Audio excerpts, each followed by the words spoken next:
ये नावल मैनू एक खासियत लगी कि बेशक वो अमेरिका चले गए, बेशक ये अर्बन लाइफ बारे भी है, यूनिवर्सिटी बारे भी है, हॉस्पिटल बारे भी है, पर ये रूटड रूरल कल्चर दे विच है। कास्ट ਨੂੰ इस तरह नहीं कैप्चर किया कि सीधा ये कहना कि जट है और दलितां नूं रिप्रेस कर रहे हैं, तो वो जी कॉम्पलैक्सिटी है, एक पासे दोस्ती भी है ना, तो दूजे पासे ये नहीं है कि सारे दे सारे जट कास्टिस्ट है। पर ਜਿਹੜਾ ਜਦੋਂ ਨੌਨ ਦਲਿਤ ਲਿਖਦਾ ਹੈ ਤਾਂ ਉਹ ਆਪਣੇ ਆਪ 'ਚ ਇੱਕ ਬਿਲ ਜਿਹੜੀ ਕਿ ਪੰਜਾਬ ਤੋਂ ਬਾਹਰ ਦੇ ਸਟੇਟਾਂ ਜਿਹੜੇ ਕਾਸਟ ਰਿਲੇਸ਼ਨਸ਼ਿਪ ਆ ਉਸ ਤਰ੍ਹਾਂ ਨਹੀਂ ਹੁੰਦੀ।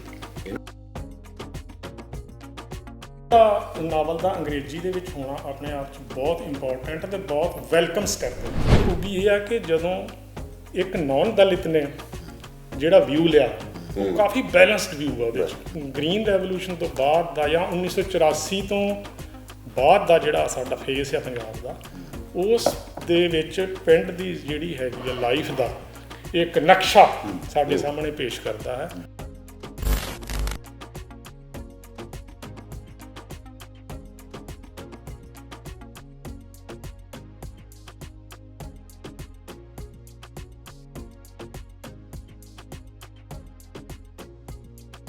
ਜਿਹੜਾ ਕੀੜਾ ਹੁੰਦਾ ਲਿਖਣ ਦਾ ਨਾ, ਉਹ ਸ਼ੁਰੂ ਤੋਂ ਸੀ ਨਿਕਲਿਆ ਅਤੇ ਮੇਰਾ ਸੀਗਾ ਮੂਡ ਫਿਕਸ਼ਨ ਲਿਖਣ ਦਾ।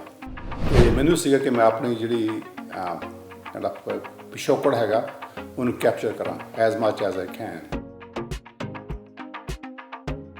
ਮਤਲਬ ਜਿਹਦਾ ਥੀਮ ਹੈ ਜਿਹੜਾ ਇਹਦਾ ਕਾਸਟ ਸਿਸਟਮ ਹੈ ਜਾਂ ਕਾਸਟ ਕੀ ਹੈ ਇਹਦੇ 'ਚ ਮੇਨ ਕੀ ਹੈ? ਦੇਖੋ ਆਪਣਾ ਜਿਹੜਾ ਕਾਸਟ ਸਿਸਟਮ ਹੈ ਨਾ, it's a part of our culture.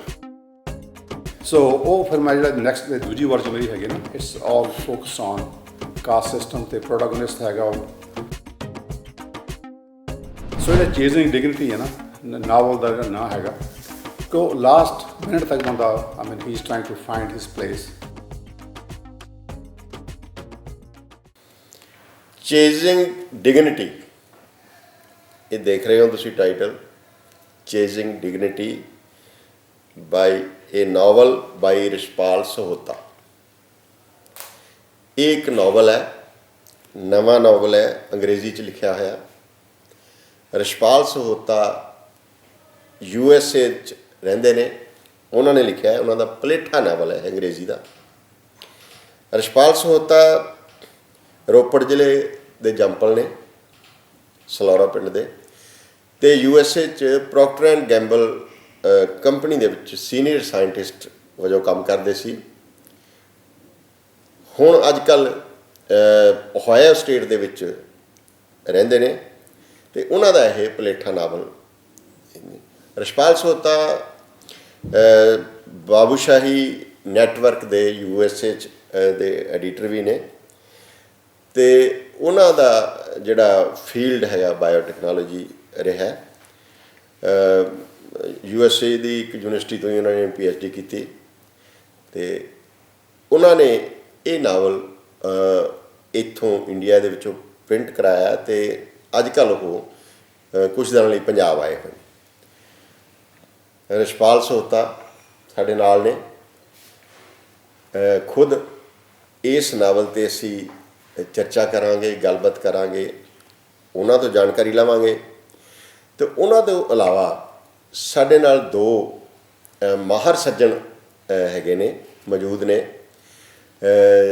ਜਿਨ੍ਹਾਂ ਦੇ ਵਿੱਚ ਇੱਕ ਹਰਵਿੰਦਰ ਸਿੰਘ ਨੇ, ਜਿਹੜੇ ਕਿ ਸੋਸ਼ਲ ਸਾਇੰਟਿਸਟ ਨੇ, ਪੰਜਾਬ ਸਰਕਾਰ ਦੇ ਜੁਆਇੰਟ ਡਾਇਰੈਕਟਰ ਪਲੈਨਿੰਗ ਰਹੇ ਨੇ, ਅਤੇ ਲੇਖਕ ਵੀ ਨੇ, ਰਾਈਟਰ ਵੀ ਨੇ। ਇਹਨਾਂ ਨੇ ਇਹ ਨਾਵਲ ਪੜ੍ਹਿਆ ਹੋਇਆ।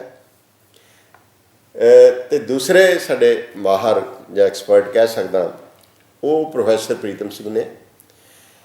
ਬਹੁਤ ਹੀ ਨੋਨ ਚਿੰਤਕ ਨੇ ਪੰਜਾਬ ਦੇ, ਪੰਜਾਬ ਯੂਨੀਵਰਸਿਟੀ ਦੇ ਪ੍ਰੋਫੈਸਰ ਸੀਗੇ ਪਹਿਲਾਂ, ਹੁਣ ਐਕਸਪੋਰਟ ਬਰੁਕਸ ਯੂਨੀਵਰਸਿਟੀ ਦੇ ਪ੍ਰੋਫੈਸਰ ਐਮੇਰਾਈਟਸ ਨੇ।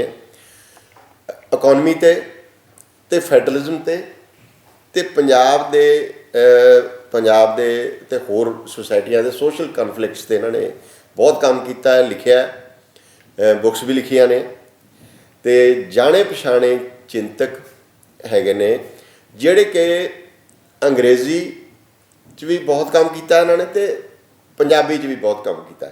ਦੋਨਾਂ ਭਾਸ਼ਾਵਾਂ ਦੇ ਉਨੀ ਮੁਹਾਰਤ ਹੈ ਲਿਖਤ ਦੀ ਜਿੰਨੀ ਅੰਗਰੇਜ਼ੀ ਪੰਜਾਬੀ ਦੋਨਾਂ ਦੀ। ਤੇ ਇਹਨਾਂ ਨੇ ਨਾਵਲ ਪੜ੍ਹਿਆ, ਇਹਦਾ ਜਿਹੜਾ ਮੁੱਖ ਬੰਦ ਹੈ, ਪ੍ਰੀਫੇਸ ਹੈ, ਉਹ ਪ੍ਰੋਫੈਸਰ ਪ੍ਰੀਤਮ ਸਿੰਘ ਹੋਰਾਂ ਨੇ ਲਿਖਿਆ।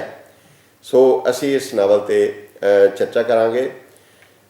ਸਭ ਤੋਂ ਪਹਿਲਾਂ ਰਿਸ਼ਪਾਲ ਸਹੋਤਾ ਹੋਰਾਂ ਤੋਂ ਜਾਣਾਂਗੇ ਵੀ ਉਹਨਾਂ ਨੇ ਕਿਉਂ ਅਤੇ ਕਿਵੇਂ ਅਤੇ ਕਦੋਂ ਇਹ ਵਿਚਾਰ ਆਇਆ ਲਿਖਣ ਦਾ, ਅਤੇ ਉਸ ਤੋਂ ਬਾਅਦ ਫਿਰ ਜਿਹੜੀ ਇਹਨਾਂ ਦੀ ਮਾਹਿਰ ਹੈ ਉਹ ਜਾਣਾਂਗੇ। ਹਾਂਜੀ ਰਿਸ਼ਪਾਲ ਜੀ। ਪਹਿਲ ਤਾਂ ਬਲਜੀਤ ਜੀ ਤੁਹਾਡਾ ਬਹੁਤ ਸ਼ੁਕਰੀਆ ਇਸ ਡਿਸਕਸ਼ਨ ਲਈ ਬੁਲਾਉਣ ਲਈ। ਅਤੇ ਦੂਜੀ ਗੱਲ ਇਹ ਹੈ ਕਿ ਮੇਰਾ ਜਿਹੜਾ ਪਿਛੋਕੜ ਹੈ ਉਹ ਤਾਂ ਪਿੰਡ ਦਾ ਹੀ ਹੈ, ਅਤੇ ਜਦੋਂ ਵੀ ਸੋਚਦਾ ਬੰਦਾ ਤਾਂ ਪਿੰਡ ਕਦੀ ਤੁਹਾਡੇ ਕੋਲ ਵਾਪਸ ਨਹੀਂ ਹੁੰਦਾ ਹੈ ਨਾ। ਤੁਸੀਂ ਭਾਵੇਂ ਬਾਹਰ ਵੀ ਚਲੇ ਜਾਓ ਨਾ। ਅਤੇ ਕਿੰਨੇ ਸਾਲ ਪਹਿਲਾਂ ਤੁਸੀਂ ਗਏ ਸੀ USA? ਕਿੰਨੇ? ਮੈਂ ਗਿਆ ਸੀਗਾ 1984 'ਚ, ਅਤੇ 1984 ਤੋਂ ਉੱਥੇ ਮੈਂ ਮਤਲਬ ਜਾ ਕੇ PhD ਕੀਤੀ ਅਤੇ ਉਸ ਤੋਂ ਬਾਅਦ ਮੈਂ ਆਪਣਾ ਉੱਥੇ ਪ੍ਰੋਕਟਰ ਐਂਡ ਗੈਂਬਲ ਕੰਪਨੀ ਸੀਗੀ, so they had me as a scientist. ਅਤੇ ਉੱਥੋਂ ਮੈਂ ਰਿਟਾਇਰ ਹੋ ਕੇ ਥੋੜ੍ਹਾ ਬਿਜ਼ਨਸ ਵੀ ਕੀਤਾ ਸੀਗਾ, ਲੇਕਿਨ ਨਾ ਜਿਹੜਾ ਇੱਕ ਕੀੜਾ ਹੁੰਦਾ ਲਿਖਣ ਦਾ ਨਾ, ਉਹ ਸ਼ੁਰੂ ਤੋਂ ਸੀ ਨਿਕਲ ਰਿਹਾ। ਅਤੇ ਮੇਰਾ ਸੀਗਾ ਮੂਡ ਫਿਕਸ਼ਨ ਲਿਖਣ ਦਾ, ਅਤੇ ਮੈਨੂੰ ਸੀਗਾ ਕਿ ਮੈਂ ਆਪਣੀ ਜਿਹੜੀ ਜਿਹੜਾ ਪਿਛੋਕੜ ਹੈਗਾ ਉਹਨੂੰ ਕੈਪਚਰ ਕਰਾਂ as much as I can. ਅਤੇ ਉਹ ਮੈਂ ਨਾਵਲ ਲਿਖਣਾ ਸ਼ੁਰੂ ਕਰ ਛੱਡਿਆ। ਅਤੇ ਕਦੋਂ ਸ਼ੁਰੂ ਕੀਤਾ ਸੀ, ਕਿਵੇਂ? ਇਹ ਮੈਨੂੰ 3 ਕੁ ਸਾਲ ਪਹਿਲਾਂ ਕੀਤਾ ਸੀ ਮੈਂ, ਤਕਰੀਬਨ 2019 'ਚ। ਅਤੇ ਉਹਦੇ 'ਚੋਂ ਥੋੜ੍ਹਾ ਜਦੋਂ ਲਿਖਿਆ, ਮੈਂ ਮੇਰੇ ਬੇਟਾ ਰੀਡਰ ਸੀਗੇ, ਉਹਨਾਂ ਨੂੰ ਪੜ੍ਹਾਇਆ ਮੈਂ, ਉਹਨਾਂ ਨੂੰ ਕੁਝ ਗੱਲਾਂ ਚੰਗੀਆਂ ਲੱਗੀਆਂ ਅਤੇ ਫਿਰ ਮੈਨੂੰ ਥੋੜ੍ਹਾ ਜਿਹਾ ਰਿਵਾਈਜ਼ ਕੀਤਾ। ਅਤੇ ਉਹ ਦਾ ਰਿਵਾਈਜ਼ ਦਾ ਮਤਲਬ ਹੋ ਗਿਆ ਕਿ ਥੋੜ੍ਹਾ ਇੰਪਰੂਵ ਹੋ ਗਿਆ। ਅਤੇ ਬਾਕੀ ਜਿਹੜਾ ਦਾ ਥੋੜ੍ਹਾ ਫੋਕਸ ਵੀ ਥੋੜ੍ਹਾ ਬੈਟਰ ਕਾਸਟ ਸਿਸਟਮ ਵੱਲ ਚਲਾ ਗਿਆ, ਪਹਿਲਾਂ ਘੱਟ ਸੀਗਾ। ਮਤਲਬ ਜਿਹਦਾ ਥੀਮ ਹੈ ਜਿਹੜਾ ਇਹਦਾ ਕਾਸਟ ਸਿਸਟਮ ਹੈ ਜਾਂ ਕਾਸਟ ਕੀ ਹੈ ਉਹਦੇ 'ਚ ਮੇਨ ਕੀ ਇਹ ਹੈ? ਐਕਚੁਅਲੀ ਮੈਂ ਨਾ ਜਦੋਂ ਲਿਖਿਆ ਸੀ ਨਾਵਲ ਇਹ ਦੇਖੋ ਆਪਣਾ ਜਿਹੜਾ ਕਾਸਟ ਸਿਸਟਮ ਹੈ ਨਾ, it's a part of our culture ਹੈ ਨਾ। ਸ਼ੁਰੂ ਤੋਂ ਅਸੀਂ ਜਦੋਂ ਵੇਖਦੇ ਹਾਂ, ਜੰਮਦੇ ਹਾਂ, ਪਲਦੇ ਹਾਂ, ਵੱਡੇ ਹੁੰਦੇ ਹਾਂ, ਅਤੇ ਕਾਸਟ ਦਾ ਜਿਹੜਾ ਨਾ ਇੱਕ ਇਸ਼ੂ ਹੈਗਾ, you can't miss it, you can't ignore it. So ਜਦੋਂ ਮੈਂ ਨਾ when I try to depict Punjab as is, so caste I could not ignore caste. So when the beta readers they tried to read it and they were fascinated, especially the Americans, you know, they were fascinated कि ये caste system है की है. So actually one lady, she wanted me to elaborate the caste system a little more. So then what I did was my protagonist was a Jat in the original version. So then I changed the protagonist to be a Dalit. ਹਾਂਜੀ। ਅਤੇ ਉਹ ਦਲਿਤ ਨਾਲ ਨਾ ਫਿਰ ਉਹ ਜਿਹੜਾ ਹੈਗਾ ਸਾਰੀ ਫੋਕਸ ਨਾ ਕਾਸਟ ਸਿਸਟਮ 'ਤੇ ਜ਼ਿਆਦਾ ਹੋ ਗਿਆ, ਜਿਹੜਾ ਕਿ ਮੈਂ ਚਾਹੁੰਦਾ ਸੀਗਾ, which is I think she was right. So ਉਹ ਫਿਰ ਮੈਂ ਜਿਹੜਾ ਨੈਕਸਟ ਦੂਜੀ ਵਰਜਨ ਮੇਰੀ ਹੈਗੀ ਨਾ, it's all focus on caste system. ਅਤੇ ਪ੍ਰੋਟਾਗੋਨਿਸਟ ਹੈਗਾ ਉਹ he is born, he has a stutter when he is growing up, ਅਤੇ then he has to deal with I mean all the problems which are with associated with caste system. So ਸਾਰੀ struggle ਹੈਗੀ ਹੈ। ਅਤੇ and ਤੱਕ ਵੀ ਉਹ ਮਤਲਬ ਜਿਹੜੀ caste ਹੈ ਨਾ, is so embedded into our culture that you can't escape it. I mean it's part of you and you have to deal with it. So ਜਿਹੜਾ ਚੇਜ਼ਿੰਗ ਡਿਗਨਿਟੀ ਹੈ ਨਾ, ਨਾਵਲ ਦਾ ਜਿਹੜਾ ਨਾਂ ਹੈਗਾ, ਕਿ ਉਹ ਲਾਸਟ ਮਿੰਟ ਤੱਕ ਬੰਦਾ I mean he is trying to find his place, he is trying to find his pride ਕਰ ਰਹੇ ਹੋ। ਹਾਂਜੀ। ਅਤੇ ਉਹ ਐਂਡ 'ਤੇ ਜਾ ਕੇ ਵੀ ਤੁਸੀਂ ਵੇਖੋਗੇ ਮਤਲਬ ਵੀ ਉਹ ਦੇਰ ਆਰ ਸਮ ਇਸ਼ੂਜ਼ ਜਿਹੜੇ ਨਾ, ਲੋਕੀ ਬਾਹਰ ਚਲੇ ਜਾਂਦੇ ਨੇ ਵੈਸਟਰਨ ਕੰਟਰੀ ਦੇ ਵਿੱਚ, they take this burden with them. Baggage ਨਾਲ ਹੀ ਜਾਂਦਾ, ਬੈਗੇਜ ਨਾਲ ਜਾਂਦਾ ਹੈ। ਅੰਗਰੇਜ਼ੀ 'ਚ ਕਿਉਂ ਮਤਲਬ ਲਿਖਿਆ ਕੋਈ? ਇਹ ਅੰਗਰੇਜ਼ੀ ਇਸ ਤਰ੍ਹਾਂ ਹੈ ਜੀ, ਦੇਖੋ ਮੈਂ ਆਈ ਵੈਂਟ ਦੇਅਰ ਇਨ 1984, ਅਤੇ ਹੁਣ ਮੇਰੀ 68 ਸਾਲ ਦੀ ਉਮਰ ਹੈ, ਅਤੇ ਉਹਦੇ 'ਚੋਂ 38 years, more than half of my life has been the US. So I have worked with the American company, international global company ਹੈਗੀ ਹੈ, ਅਤੇ ਉਹਦੇ 'ਚੋਂ ਥੋੜ੍ਹਾ ਨਾ ਥਿੰਕਿੰਗ ਪ੍ਰੋਸੈਸ ਜਿਹੜੀ ਹੈਗੀ ਹੈ, ਮੈਨੂੰ ਕਹਿਣ ਨੂੰ ਥੋੜ੍ਹੀ ਸੰਗ ਲੱਗਦੀ ਹੈ ਕਿ ਉਹ ਥੋੜ੍ਹੀ ਇੰਗਲਿਸ਼ ਨਾ ਬੈਟਰ ਹੋ ਗਈ ਹੈ ਮੇਰੀ ਜਿਹੜੀ ਫਲੋ ਹੈਗਾ। ਸੋ ਨੈਚੁਰਲੀ ਮਤਲਬ ਨਾ ਇੰਗਲਿਸ਼ ਦੇ ਵਿੱਚ ਮੈਨੂੰ ਲੱਗਾ ਕਿ ਮੈਂ ਬੈਟਰ ਲਿਖ ਸਕਦਾ, ਅਤੇ ਉਹ ਲਿਖਿਆ। ਅਤੇ ਮਤਲਬ ਇਟਸ ਕਾਈਂਡ ਆਫ ਇਹ ਨਾ ਇੱਕ ਸਵਿਚ ਹੁੰਦੀ ਹੈ ਮਾਈਂਡ ਦੇ ਵਿੱਚ। So when I think about Punjabi discussion, I think in Punjabi. When I think about a discussion with an American and English speaking person, ਉਹ ਸਵਿਚ ਆਪਣਾ ਆਪ ਹੀ ਔਨ ਹੋ ਜਾਂਦੀ ਹੈ ਕਿ ਉਹ ਥੋੜ੍ਹੀ ਥੋਟ ਪ੍ਰੋਸੈਸ ਇੰਗਲਿਸ਼ ਬਣ ਜਾਂਦੀ ਹੈ। ਸੋ ਉਸ ਕਰਕੇ ਮੈਂ ਮਤਲਬ there was no particular reason, ਵੀ ਮੈਂ ਲਿਖਣਾ, ਤੇ ਮੈਨੂੰ ਚੰਗਾ ਲੱਗਾ, ਲਿਖਣ ਲੱਗਾ, ਤੇ ਇਟ ਵਾਸ ਜਸਟ ਨੈਚੁਰਲ ਕਿ ਮੈਂ ਇੰਗਲਿਸ਼ ਵਿੱਚ ਲਿਖ ਲਿਆ। ਮੈਂ ਵੈਸੇ ਜ਼ਿਕਰ ਕਰਦਿਆਂ ਕਿ ਇਹ ਜਿਹੜਾ ਨਾਵਲ ਹੈ ਇਹ ਜਿਹਦੀ ਫਾਰਮਲ ਲਾਂਚਿੰਗ ਹੋਣੀ ਹੈ, ਇਹਨੂੰ ਅਜੇ ਰਿਲੀਜ਼ ਕੀਤਾ ਜਾਣਾ।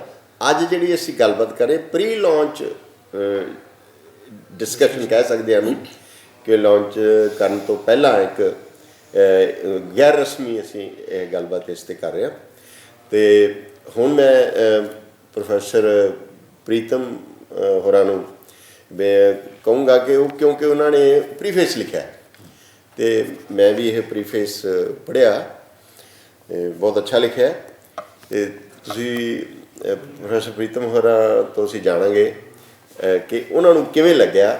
ਇੱਕ ਤਾਂ ਚਲੋ ਪ੍ਰੀਫੇਸ ਤਾਂ ਲਿਖਿਆ ਹੀ ਲਿਖਿਆ ਤੁਸੀਂ, ਵੈਸੇ ਵੀ ਥੋੜੀ ਆਬਜ਼ਰਵੇਸ਼ਨ ਇਹਦੇ ਬਾਰੇ ਕੀ ਹੈ। ਤੁਸੀਂ ਜਿਹੜੀ ਨਾਵਲ ਭਾਵੇਂ ਅੰਗਰੇਜ਼ੀ 'ਚ ਹੈ, ਪਰ ਅਸੀਂ ਜਿਹੜੀ ਗੱਲਬਾਤ ਦਾ ਜਿਹੜਾ ਸਾਡਾ ਭਾਸ਼ਾ ਦਾ ਕੋਈ ਬੰਦਿਸ਼ ਨਹੀਂ ਹੈ, ਕਿਉਂਕਿ ਅਸੀਂ ਪੰਜਾਬੀ ਅੰਗਰੇਜ਼ੀ 'ਚ ਮਿਕਸ ਹੀ ਕਰਾਂਗੇ, ਕਿਉਂਕਿ ਇਹਦਾ ਜਿਹੜਾ ਸਾਰਾ ਇਹ ਕਹ ਲਓ ਬੇਸਿਸ ਹੈ, ਆਧਾਰ ਹੈ ਸਾਰੇ ਇਹਦਾ ਜੋ ਉਹ ਪੰਜਾਬ ਹੈ। ਜੇ USA 'ਚ ਜਾਂਦਾ ਉਹਦੇ ਨਾਲ ਵੀ ਪੰਜਾਬ ਨਾਲ ਸੰਬੰਧਿਤ ਹੈਗਾ, ਇਸ ਕਰਕੇ ਪੰਜਾਬੀ ਅੰਗਰੇਜ਼ੀ ਅਸੀਂ ਭਾਸ਼ਾ ਨੂੰ ਮਿਕਸ ਕਰਕੇ ਜਿਹੜੀ ਗੱਲਬਾਤ ਕਰ ਰਹੇ। ਬਸ ਮੈਨੂੰ ਇਸ ਨਾਵਲ ਨੂੰ ਪੜ੍ਹ ਕੇ ਬੜੀ ਖੁਸ਼ੀ ਹੋਈ। ਇੱਕ ਖਾਸ ਗੱਲ, ਦੋ ਖਾਸ ਗੱਲਾਂ ਕਰਕੇ। ਇੱਕ ਕਰਤਾ ਰਿਸ਼ਪਾਲ ਕਰਕੇ, ਰਿਸ਼ਪਾਲ ਨਾਲ ਮੇਰਾ ਬੜਾ ਡੂੰਘਾ ਇਮੋਸ਼ਨਲ ਰਿਲੇਸ਼ਨਸ਼ਿਪ ਹੈ। ਇਹਨਾਂ ਦੇ ਅੰਕਲ ਸੀ ਹਰਮੀਤ ਪੁਰੇਵਾਲ, ਉਹ ਮੇਰੇ ਬਹੁਤ ਪਿਆਰਾ ਮਿੱਤਰ ਸੀ। ਜ਼ਿੰਦਗੀ 'ਚ ਕੁਝ ਗਿਣਤੀ ਦੇ ਜਿਹੜੇ ਦੋਸਤ ਹੁੰਦੇ ਆ ਉਹਨਾਂ 'ਚੋਂ ਸੀ, ਅਤੇ ਉਹ ਨਕਸਲਾਈਟ ਮੂਵਮੈਂਟ ਦੇ ਵਿੱਚ ਸ਼ਹੀਦ ਹੋ ਗਏ ਸੀ। ਅਤੇ ਮੈਂ ਇੱਕ ਬੁੱਕ ਵੀ ਲਿਖੀ ਜਿਹੜੀ ਉਹਨੂੰ ਡੈਡੀਕੇਟ ਕੀਤੀ, ਉਹ ਡੈਡੀਕੇਟ ਕੀਤੀ, economy, culture and human rights.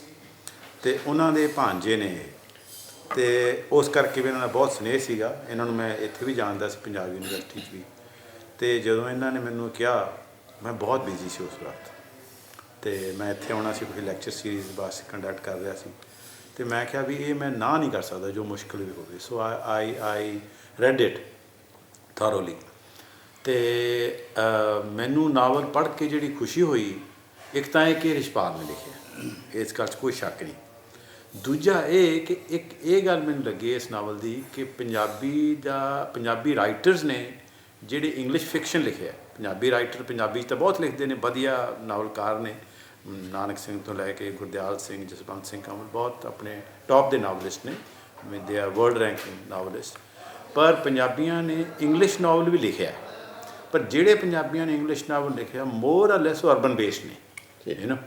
ਅਤੇ ਗਿਣਤੀ ਦੇ ਨੇ, ਬਹੁਤ ਜ਼ਿਆਦਾ ਨਹੀਂ ਹੈਗੇ, ਬਹੁਤ ਥੋੜ੍ਹੇ ਨੇ। ਉਹਨਾਂ ਕਾਫੀਆਂ ਦੇ ਉਹਨਾਂ ਦੇ ਨਾਵਲ ਮੈਂ ਪੜ੍ਹੇ ਵੀ ਹੋਏ ਆ। ਇਹ ਨਾਵਲ ਮੈਨੂੰ ਇੱਕ ਖਾਸੀਅਤ ਲੱਗੀ ਕਿ ਬੇਸ਼ੱਕ ਉਹ ਅਮਰੀਕਾ ਚਲੇ ਗਏ, ਬੇਸ਼ੱਕ ਇਹਦੇ 'ਚ ਅਰਬਨ ਲਾਈਫ ਬਾਰੇ ਵੀ ਹੈ, ਯੂਨੀਵਰਸਿਟੀ ਬਾਰੇ ਵੀ ਹੈ, ਹੌਸਪੀਟਲਸ ਬਾਰੇ ਵੀ ਹੈ, ਪਰ ਇਹ ਰੂਟਡ ਰੂਰਲ ਕਲਚਰ ਦੇ ਵਿੱਚ ਹੈ। ਔਰ ਉਹ ਰੂਰਲ ਕਲਚਰ ਦੇ ਵਿੱਚ ਇਹ ਨਹੀਂ ਹੈ ਕਿ ਉੱਥੇ ਤੁਸੀਂ ਜਾ ਕੇ ਤੁਸੀਂ ਇੱਕ ਸਰਵੇ ਕੀਤਾ ਅਤੇ ਪਿੰਡ ਦੀ ਗੱਲਾਂ ਲਿਖੀਆਂ। ਸਾਰੀ ਜਿਹੜੀ ਇਹਨਾਂ ਨੇ ਕਰੈਕਟਰਾਈਜ਼ ਬਿਲਟ ਅਪ ਕੀਤੀ ਹੈ, ਰਿਲੇਸ਼ਨਸ਼ਿਪ ਬਿਲਡ ਕੀਤੇ ਹੈ, ਕਹਾਣੀ ਬਿਲਡ ਕੀਤੀ ਹੈ, ਉਹਦੇ ਤੋਂ ਬਿਲਕੁਲ ਸਾਫ਼ ਜ਼ਾਹਰ ਹੈ ਕਿ ਇਹ ਪੇਂਡੂ ਜ਼ਿੰਦਗੀ ਨਾਲ ਪੂਰੀ ਤਰ੍ਹਾਂ ਜੁੜੇ ਹੋਏ ਸੀਗੇ। ਇਹ ਕੋਈ ਫਰਕ ਨਹੀਂ ਪੈਂਦਾ ਕਿ ਅਮਰੀਕਾ ਚਲੇ ਗਏ, ਜੇ ਇੱਥੇ ਵੀ ਰਹਿੰਦੇ ਤਾਂ ਜਿੰਨੀ ਡੂੰਘਾਈ ਇਹਦੇ ਵਿੱਚ ਹੈ ਉਹਦੇ 'ਚ ਮੇਰੇ ਖਿਆਲ ਕੋਈ ਬਹੁਤਾ ਫਰਕ ਨਹੀਂ ਪੈਣਾ ਸੀ। ਸੋ ਇਨ ਏ ਵੇ ਦਿਸ ਵਾਜ਼ ਏ ਗੁੱਡ ਥਿੰਗ ਕਿ ਅਮਰੀਕਾ ਜਾ ਕੇ ਦੁਬਾਰਾ ਜੁੜਦੇ। ਕਈ ਵਾਰ ਉਹ ਜਿਹੜਾ ਬੰਦਾ ਬਾਹਰ ਜਾ ਕੇ ਦੁਬਾਰਾ ਜੁੜਦਾ ਨਾ, ਉਹਦੀਆਂ ਨਵੀਆਂ ਇਨਸਾਈਟਸ ਹੁੰਦੀਆਂ, ਕਿਉਂਕਿ ਕਲੀਅਰ ਕੰਟਰਾਸਟ ਦੇਖਦਾ ਉਹ। ਸੋ ਇੱਕ ਗੱਲੋਂ ਤਾਂ ਮੈਨੂੰ ਇਹ ਗੱਲ ਦੀ ਖੁਸ਼ੀ ਸੀ। ਦੂਜਾ ਜਿਹੜਾ ਰਿਸ਼ਪਾਲ ਹੋਰਾਂ ਨੇ ਪਹਿਲਾਂ ਹੀ ਕਿਹਾ ਕਿ ਕਾਸਟ ਦਾ ਸਵਾਲ ਹੈ ਜਿਹੜਾ ਉਹ ਉੱਠਿਆ, ਉਹਦੇ 'ਚ ਮੈਂ ਕਹਾਂਗਾ ਕਿ ਮੇਰੀ ਵਾਈਫ ਡਾਕਟਰ ਮੀਨਾ ਡਾਂਡਾ, ਉਹ ਪ੍ਰੋਫੈਸਰ ਨੇ ਫਿਲਾਸਫੀ ਦੇ ਉੱਤੇ ਯੂਨੀਵਰਸਿਟੀ ਵੁਲਵਰਹੈਂਪਟਨ 'ਚ, ਉਹ ਕਾਸਟ 'ਤੇ ਕਾਫੀ ਸਾਲਾਂ ਤੋਂ ਕੰਮ ਕਰਦੇ ਨੇ and she is internationally renowned expert on caste. ਅਤੇ ਮੈਂ ਤਾਂ ਹਾਲੇ ਉਹਨਾਂ ਨੂੰ ਦੱਸਿਆ ਵੀ ਨਹੀਂ ਪੂਰੀ ਤਰ੍ਹਾਂ, ਕਿਉਂਕਿ ਬਹੁਤ ਬਿਜ਼ੀ ਸੀਗਾ। ਮੈਂ ਉਹਨਾਂ ਨੂੰ ਬਰੀਫਲੀ ਦੱਸਿਆ ਕਿ ਕਾਸਟ 'ਤੇ ਇੱਕ ਨਾਵਲ, ਉਹਨਾਂ ਨੂੰ ਤਾਂ ਜ਼ਰੂਰ ਪੜ੍ਹਾਉਣਾ ਚਾਹੀਦਾ। ਜ਼ਰੂਰ ਤਾਂ ਜਦੋਂ ਪਹਿਲਾਂ ਜਦ once I get a copy, she will be the first person who will read it, ਅਤੇ she will be delighted, I know that, you know. ਅਤੇ ਸੋ ਕਾਸਟ ਨੂੰ ਜਿਹੜਾ ਕੈਪਚਰ ਕੀਤਾ, ਔਰ ਕਾਸਟ ਨੂੰ ਕੈਪਚਰ ਇਸ ਤਰ੍ਹਾਂ ਕੀਤਾ ਹੈ, ਉਹ ਵੀ ਖਾਸੀਅਤ ਹੈ ਇਸ ਨਾਵਲ ਦੀ। ਕਾਸਟ ਨੂੰ ਇਸ ਤਰ੍ਹਾਂ ਨਹੀਂ ਕੈਪਚਰ ਕੀਤਾ ਕਿ ਸਿੱਧਾ ਇਹ ਕਹਿਣਾ ਕਿ ਜੱਟ ਹੈ ਉਹ ਦਲਿਤਾਂ ਨੂੰ ਰਿਪਰੈਸ ਕਰ ਰਹੇ ਹੈ, ਅਤੇ ਉਹ ਜਿਹੜੀ ਕੰਪਲੈਕਸਿਟੀ ਹੈ, ਇੱਕ ਪਾਸੇ ਦੋਸਤੀ ਵੀ ਹੈ, ਯੂ ਨੋ, ਤੇ ਦੂਜੇ ਪਾਸੇ ਇਹ ਨਹੀਂ ਹੈ ਕਿ ਸਾਰੇ ਦੇ ਸਾਰੇ ਜੱਟ ਕਾਸਟਿਸਟ ਹੈ ਔਰ ਦੂਜੇ ਪਾਸੇ ਇਹ ਵੀ ਹੈ ਕਿ ਇਹ ਨਹੀਂ ਹੈ ਸਾਰੇ ਦੇ ਸਾਰੇ ਦਲਿਤ ਆ ਉਹ ਐਂਟੀ ਜੱਟ ਹੈ ਪਰ ਇਹ ਜਿਹੜਾ ਇਹ ਫਨੋਮਨਾ ਹਾਂ ਕਿ ਇਹਨਾਂ ਨੇ ਹਰਵਿੰਦਰ ਹੋਰਾਂ ਨੇ ਇਹ ਗੱਲ ਨੋਟ ਕੀਤੀ ਸੀ, ਮਤਲਬ ਇਹਨਾਂ ਤੋਂ ਵੀ ਜਾਣਾਂਗੇ ਵੀ ਜਿਹੜੇ ਨੌਨ ਦਲਿਤ ਨੇ ਜਾਨੀ ਉਹ ਜਦੋਂ ਲਿਖਦੇ ਨੇ ਜਿਹੜੇ ਦਲਿਤ ਵਰਗ ਨਾਲ ਸੰਬੰਧਿਤ ਰਾਈਟਰ ਹੈਗੇ ਨੇ ਬਹੁਤ, ਪਰ ਜਿਹੜਾ ਜਦੋਂ ਨੌਨ ਦਲਿਤ ਲਿਖਦਾ ਹੈ ਤਾਂ ਉਹ ਆਪਣੇ ਆਪ 'ਚ ਇੱਕ ਬਿਲਕੁਲ ਬਿਲਕੁਲ ਬਿਲਕੁਲ ਔਰ ਉਹ ਮਤਲਬ ਹੈ ਕਿ ਇਹਦੇ 'ਚ ਸਾਫ਼ ਜਾ ਰਿਹਾ ਕਿ ਇਹਨਾਂ ਨੇ ਕੋਈ ਉਹਦੇ 'ਚ ਕਾਸਟ ਜਿਹੜਾ ਪ੍ਰੈਜੂਡਿਸ ਨਹੀਂ ਦਿਖਾਇਆ, ਉਹਨਾਂ ਨੂੰ ਐਗਜ਼ੈਕਟਲੀ ਉਹਨੂੰ ਰੈਪਰੈਜ਼ੈਂਟ ਕਰਨ ਦੀ ਕੋਸ਼ਿਸ਼ ਕੀਤੀ ਹੈ ਕਿ ਕੰਪਲੈਕਸਿਟੀ ਕਿੰਨੀ ਹੈ ਜਿਹੜੀ ਕਿ ਪੰਜਾਬ ਤੋਂ ਬਾਹਰ ਦੇ ਸਟੇਟਾਂ ਜਿਹੜੇ ਕਾਸਟ ਰਿਲੇਸ਼ਨਸ਼ਿਪ ਆ ਉਸ ਤਰ੍ਹਾਂ ਨਹੀਂ ਹੁੰਦੀ। ਜਿਹੜੇ ਅਸੀਂ ਪੰਜਾਬ 'ਚ ਰਹਿੰਦੇ ਲੋਕ, ਸਾਨੂੰ ਪਿੰਡਾਂ ਦਾ ਵੀ ਪਤਾ ਹੈ ਕਿ ਦਲਿਤ ਨਾਲ ਇੱਕ ਜੱਟ ਦੀ ਕਿੰਨੀ ਦੋਸਤੀ ਹੁੰਦੀ ਹੈ, ਕਈ ਵਾਰ ਭਰਾਵਾਂ ਵਰਗਾ ਪਿਆਰ ਹੁੰਦਾ ਔਰ ਮਤਲਬ ਦੋਵੇਂ ਕੰਟਰਾਡਿਕਸ਼ਨ ਵੀ ਹੁੰਦੀਆਂ ਹਾਂ ਬਿਲਕੁਲ ਇਹੀ ਗੱਲ ਹੈ, ਕੰਟਰਾਡਿਕਸ਼ਨ ਵੀ ਹੁੰਦੀਆਂ ਤੇ ਲਿਵਿੰਗ ਟੂਗੈਦਰ ਵੀ ਹੈ। ਉਹਦੇ ਵਿੱਚ ਜਿਹੜਾ ਸਿੱਖੀ ਦਾ ਅਸਰ ਹੈ ਸਾਡੇ ਸੱਭਿਆਚਾਰ 'ਤੇ ਉਹ ਬੜਾ ਇੰਟਰਸਟਿੰਗ ਹੈ ਕਿ ਲੋਕਾਂ ਠੀਕ ਹੈ ਮਤਲਬ ਸਾਡੀ ਹਿੰਦੂ ਸਭਿਅਤਾ ਬਹੁਤ ਪੁਰਾਣੀ ਹੈ ਔਰ ਉਹਦਾ ਅਸਰ ਇਹ ਵੀ ਹੈ ਕਿ ਇੱਥੇ ਜਿਹੜੇ ਕ੍ਰਿਸਚਨਸ ਵੀ ਨੇ, ਮੁਸਲਮਾਨ 'ਚ ਨੇ, ਉਹਨਾਂ 'ਤੇ ਵੀ ਕਾਸਟ ਸਿਸਟਮ ਹੈਗਾ ਅਤੇ ਇਸ ਕਰਕੇ ਸਿੱਖ ਧਰਮ ਵੀ ਇਸ ਤੋਂ ਆਜ਼ਾਦ ਨਹੀਂ ਹੋ ਸਕਿਆ। ਪਰ ਇਹ ਹੈ ਕਿ ਇੰਨੇ ਸਾਲਾਂ ਦੀ ਜਿਹੜੀ ਸਿੱਖਿਆ ਹੈ, ਗੁਰੂ ਗ੍ਰੰਥ ਸਾਹਿਬ ਦੀ ਸਿੱਖਿਆ ਹੈ, ਉਹਦਾ ਅਸਰ ਹੈ ਕਿ ਉਹ ਕਾਸਟਿਜ਼ਮ ਵੀਕ ਹੋਇਆ ਹੈ ਉਹਦੀ ਫਾਰਮੇਸ਼ਨ ਹੋ ਰਿਹਾ ਹੈ। ਪੰਜਾਬ 'ਚ ਕਾਸਟ ਵਾਇਲੈਂਸ ਨਹੀਂ ਹੈ ਫਾਰ ਐਗਜ਼ਾਮਪਲ, ਜਿਵੇਂ ਜਿਵੇਂ ਯੂਪੀ 'ਚ ਹਰਿਆਣੇ 'ਚ ਵੀ ਹੈ, ਯੂਪੀ ਦੇ ਵਿੱਚ ਤਾਂ ਬਿਹਾਰ ਜੋਤ ਉਸ ਤਰ੍ਹਾਂ ਨਹੀਂ ਹੈਗੀ ਸੋ ਉਹਨੂੰ ਵੀ ਕੈਪਚਰ ਕਰਨ ਦੀ ਕੋਸ਼ਿਸ਼ ਕੀਤੀ ਹੈ, ਉਹ ਬੜੀ ਖਾਸੀਅਤ ਹੈ। ਦੂਜੇ ਪਾਸੇ ਇੱਕ ਦੋ ਗੱਲਾਂ ਮੈਂ ਹੋਰ ਕਹਿਣੀਆਂ ਚਾਹੁੰਦਾ ਕਿ ਜਦੋਂ ਤੁਸੀਂ ਨਾਵਲ ਪੜ੍ਹਦੇ ਆ ਤਾਂ ਇੰਗਲਿਸ਼ ਦੀ ਜਿਹੜੀ ਇਹਨਾਂ ਦੀ ਲੈਂਗੁਏਜ ਹੈ ਉਹ ਇੰਨੀ ਸਿੱਧੀ ਹੈ, ਉਹਦੇ 'ਚ ਕੋਈ ਮਤਲਬ ਉਹਨਾਂ ਨੂੰ ਸਪਿਨ ਨਹੀਂ ਕੀਤਾ, ਪੰਜਾਬੀ ਵਰਗੀ ਕਹਿ ਸਕਦੇ ਹਾਂ। ਤੁਹਾਨੂੰ ਕਈ ਵਾਰ ਪੜ੍ਹਦੇ ਵਕਤ ਇਹ ਲੱਗਦਾ ਕਿ ਪੰਜਾਬੀ ਪੜ੍ਹ ਰਹੇ ਹੋ ਤੁਸੀਂ ਕਿ ਇਹ ਗੱਲ ਮੈਨੂੰ ਇੱਕ ਵਾਰ ਮੈਂ ਲੈਕਚਰ ਕੀਤਾ ਸੀ ਕਿਤੇ ਬਠਿੰਡੇ, ਸ਼ਾਇਦ ਇੰਗਲਿਸ਼ 'ਚ ਲੈਕਚਰ ਸੀ, ਤਾਂ ਉਹ ਕਹਿੰਦੇ ਡਾਕਟਰ ਸਾਹਿਬ ਤੁਹਾਡੀ ਜਿਹੜੀ ਅੰਗਰੇਜ਼ੀ ਹੈ ਇੰਨੀ ਚੰਗੀ ਹੈ ਕਿ ਮੈਨੂੰ ਉਹ ਲੱਗਦਾ ਸੀ ਪੰਜਾਬੀ ਬੋਲ ਰਹੇ ਹਾਂ ਮੈਨੂੰ ਉਦੋਂ ਗੱਲ ਨਹੀਂ ਸਮਝ ਆਈ ਸੀ ਕਿ ਮਤਲਬ ਕਿਵੇਂ ਕਹਿ ਰਿਹਾ ਬੰਦਾ ਕਿ, ਪਰ ਜਦੋਂ ਮੈਂ ਇਹਨਾਂ ਦਾ ਨਾਵਲ ਪੜ੍ਹਿਆ ਤਾਂ ਉਹ ਮੈਨੂੰ ਲੱਗਾ, ਉਹ ਮੈਨੂੰ ਗੱਲ ਯਾਦ ਆਈ ਉਸ ਬੰਦੇ ਦੀ ਕਿ ਇਹ ਗੱਲ ਹੈਗੀ ਹੈ ਕਿ ਜਿਹੜਾ ਬੰਦਾ ਇੱਕ ਗੱਲ ਨੂੰ ਸਮਝ ਕੇ ਬੇਸ਼ੱਕ ਅੰਗਰੇਜ਼ੀ 'ਚ ਗੱਲ ਕਰ ਰਿਹਾ ਉਹਦੀ ਪਕੜ ਹੈ ਔਰ ਉਹ ਆਪਣੇ ਲੈਵਲ 'ਤੇ ਸਿੰਪਲ ਗੱਲ ਕਰ ਰਿਹਾ ਔਰ ਉਹਦੇ ਨਾਲ ਜਿਹੜੀ ਰੌਨੈਸ ਹੈ ਨਾਵਲ ਦੀ ਉਹ ਸਾਹਮਣੇ ਆਉਂਦੀ ਹੈ। ਜੇ ਤੁਸੀਂ ਸਪਿਨ ਕਰਦੇ ਆ ਔਖੇ ਲਫ਼ਜ਼ਵਾਜ਼ ਕਰਕੇ ਬਨੌਟੀ ਬਣਾ ਜਾਂਦਾ ਉਹ ਬਨੌਟੀ ਬਣਨੀ ਹੈ, ਇਹਦੇ 'ਚ ਇਹ ਰੌਨੈਸ ਹੈ ਜਿਹੜੀ ਰੂਰਲ ਲਾਈਫ ਦੀ ਉਹ ਕੈਪਚਰ ਕੀਤੀ, ਉਹ ਬਹੁਤ ਸੋਹਣੀ ਹੈ। ਔਰ ਉਹ ਜਿਹੜਾ ਮਤਲਬ ਹੈ ਨਾ ਜੌਨਰ ਹੈ ਇੱਕ ਪੰਜਾਬੀ ਫਿਕਸ਼ਨ ਦਾ ਇੰਗਲਿਸ਼ ਦੇ ਵਿੱਚ ਉਹ ਮਰਜ ਹੋਇਆ। ਸੋ ਮੈਂ ਸਮਝਦਾ ਹਾਂ ਕਿ ਇੱਕ ਨਵਾਂ ਜੌਨਰ ਹੈ ਔਰ ਮੈਂ ਉਮੀਦ ਕਰੂੰਗਾ ਕਿ ਰਿਸ਼ਪਾਲ ਹੋਰ ਵੀ ਨਾਵਲ ਲਿਖੇ ਔਰ ਮੈਂ ਇਹ ਵੀ ਚਾਹੁੰਦਾ ਕਿ ਇਹਦਾ ਪੰਜਾਬੀ ਟ੍ਰਾਂਸਲੇਸ਼ਨ ਹੋਵੇ ਤੇ ਉਹ ਮਿਹਨਤ ਹੋਊਗੀ। ਤੁਸੀਂ ਅੱਜ ਲਿਖਿਆ ਵੀ ਹੈ? ਹਾਂ ਲਿਖਿਆ ਵੀ ਹੈ ਤੇ ਉਹ ਵੀ ਆਪਣੇ ਆਪ ਦੇ ਵਿੱਚ ਇੱਕ ਨਵੀਂ ਪਿਰਤ ਹੋਏਗੀ ਔਰ ਮੈਂ ਬਹੁਤ ਵੈਲਕਮ ਕਰਦਾ ਇਸ ਨਾਵਲ ਨੂੰ। ਇਹ ਬਹੁਤ ਖੁਸ਼ੀ ਦੀ ਗੱਲ ਹੈ, ਇਕੱਲੀ ਰਿਸ਼ਪਾਲ ਦੀ ਖੁਸ਼ੀ ਨਹੀਂ ਕਿ ਇਹਨਾਂ ਦੀ ਕ੍ਰੀਏਟਿਵ ਹੈ ਕੰਮ ਹੈ, ਇਹ ਪੰਜਾਬੀ ਸਾਹਿਤ ਵਾਸਤੇ, ਪੰਜਾਬੀ ਸਮਾਜ ਵਾਸਤੇ ਬੜਾ ਇੱਕ ਬਹੁਮੁੱਲਾ contribution ਹੈ ਔਰ really appreciate that and look forward to its final version of publishing. ਸ਼ੁਕਰੀਆ। ਹਰਵਿੰਦਰ ਹੋਰੀ ਤੇ ਮੈਂ ਪਹਿਲਾਂ ਦੱਸਿਆ ਵੀ ਸੋਸ਼ਲ ਸਾਇੰਟਿਸਟ ਨੇ, ਇਹਨਾਂ ਨੇ ਵੀ ਕਾਸਟ ਸਿਸਟਮ 'ਤੇ ਲਿਖਦੇ ਰਹਿੰਦੇ ਨੇ, ਲਿਖਿਆ ਇਹਨਾਂ ਨੇ। ਸੋ ਇਹਨਾਂ ਨੇ ਨਾਵਲ ਪੜ੍ਹਿਆ। ਹਾਂ ਹਰਵਿੰਦਰ ਜੀ ਤੁਸੀਂ ਵੀ ਆਪਣਾ ਕਿਵੇਂ ਲੱਗਿਆ ਤੁਹਾਨੂੰ? ਸਭ ਤੋਂ ਪਹਿਲਾਂ ਤਾਂ ਮੈਂ ਸਹੂਤਾ ਜੀ ਨੂੰ ਵਧਾਈ ਦਿੰਦਾ ਕਿ ਬਹੁਤ ਅੱਛਾ ਜੋ ਕ੍ਰੀਏਟਿਵ ਕੰਮ ਜੋ ਪੰਜਾਬ ਦੇ ਲਿਟਰੇਚਰ ਦੀ ਝੋਲੀ ਪਾਇਆ ਇਹਨਾਂ ਨੇ। ਇਹ ਨਾਵਲ ਮੈਂ ਪੜ੍ਹਿਆ ਸਾਰਾ ਜਦੋਂ, ਤਾਂ ਮੈਨੂੰ ਬਹੁਤ ਕਈ ਗੱਲਾਂ ਇਹਦੇ 'ਚ ਜਿਹੜੀਆਂ ਨਵੀਆਂ ਮਹਿਸੂਸ ਹੋਈਆਂ ਜਾਂ ਜੋ ਪਹਿਲਾਂ ਤੋਂ ਹਟ ਕੇ ਮਹਿਸੂਸ ਹੋਈਆਂ ਲਿਟਰੇਚਰ ਦੇ ਵਿੱਚ। ਮੈਂ ਪੜ੍ਹਦਾ ਲਿਖਦਾ ਰਹਿੰਦਾ, ਮੈਂ ਖੁਦ ਵੀ ਲਿਖਦਾ।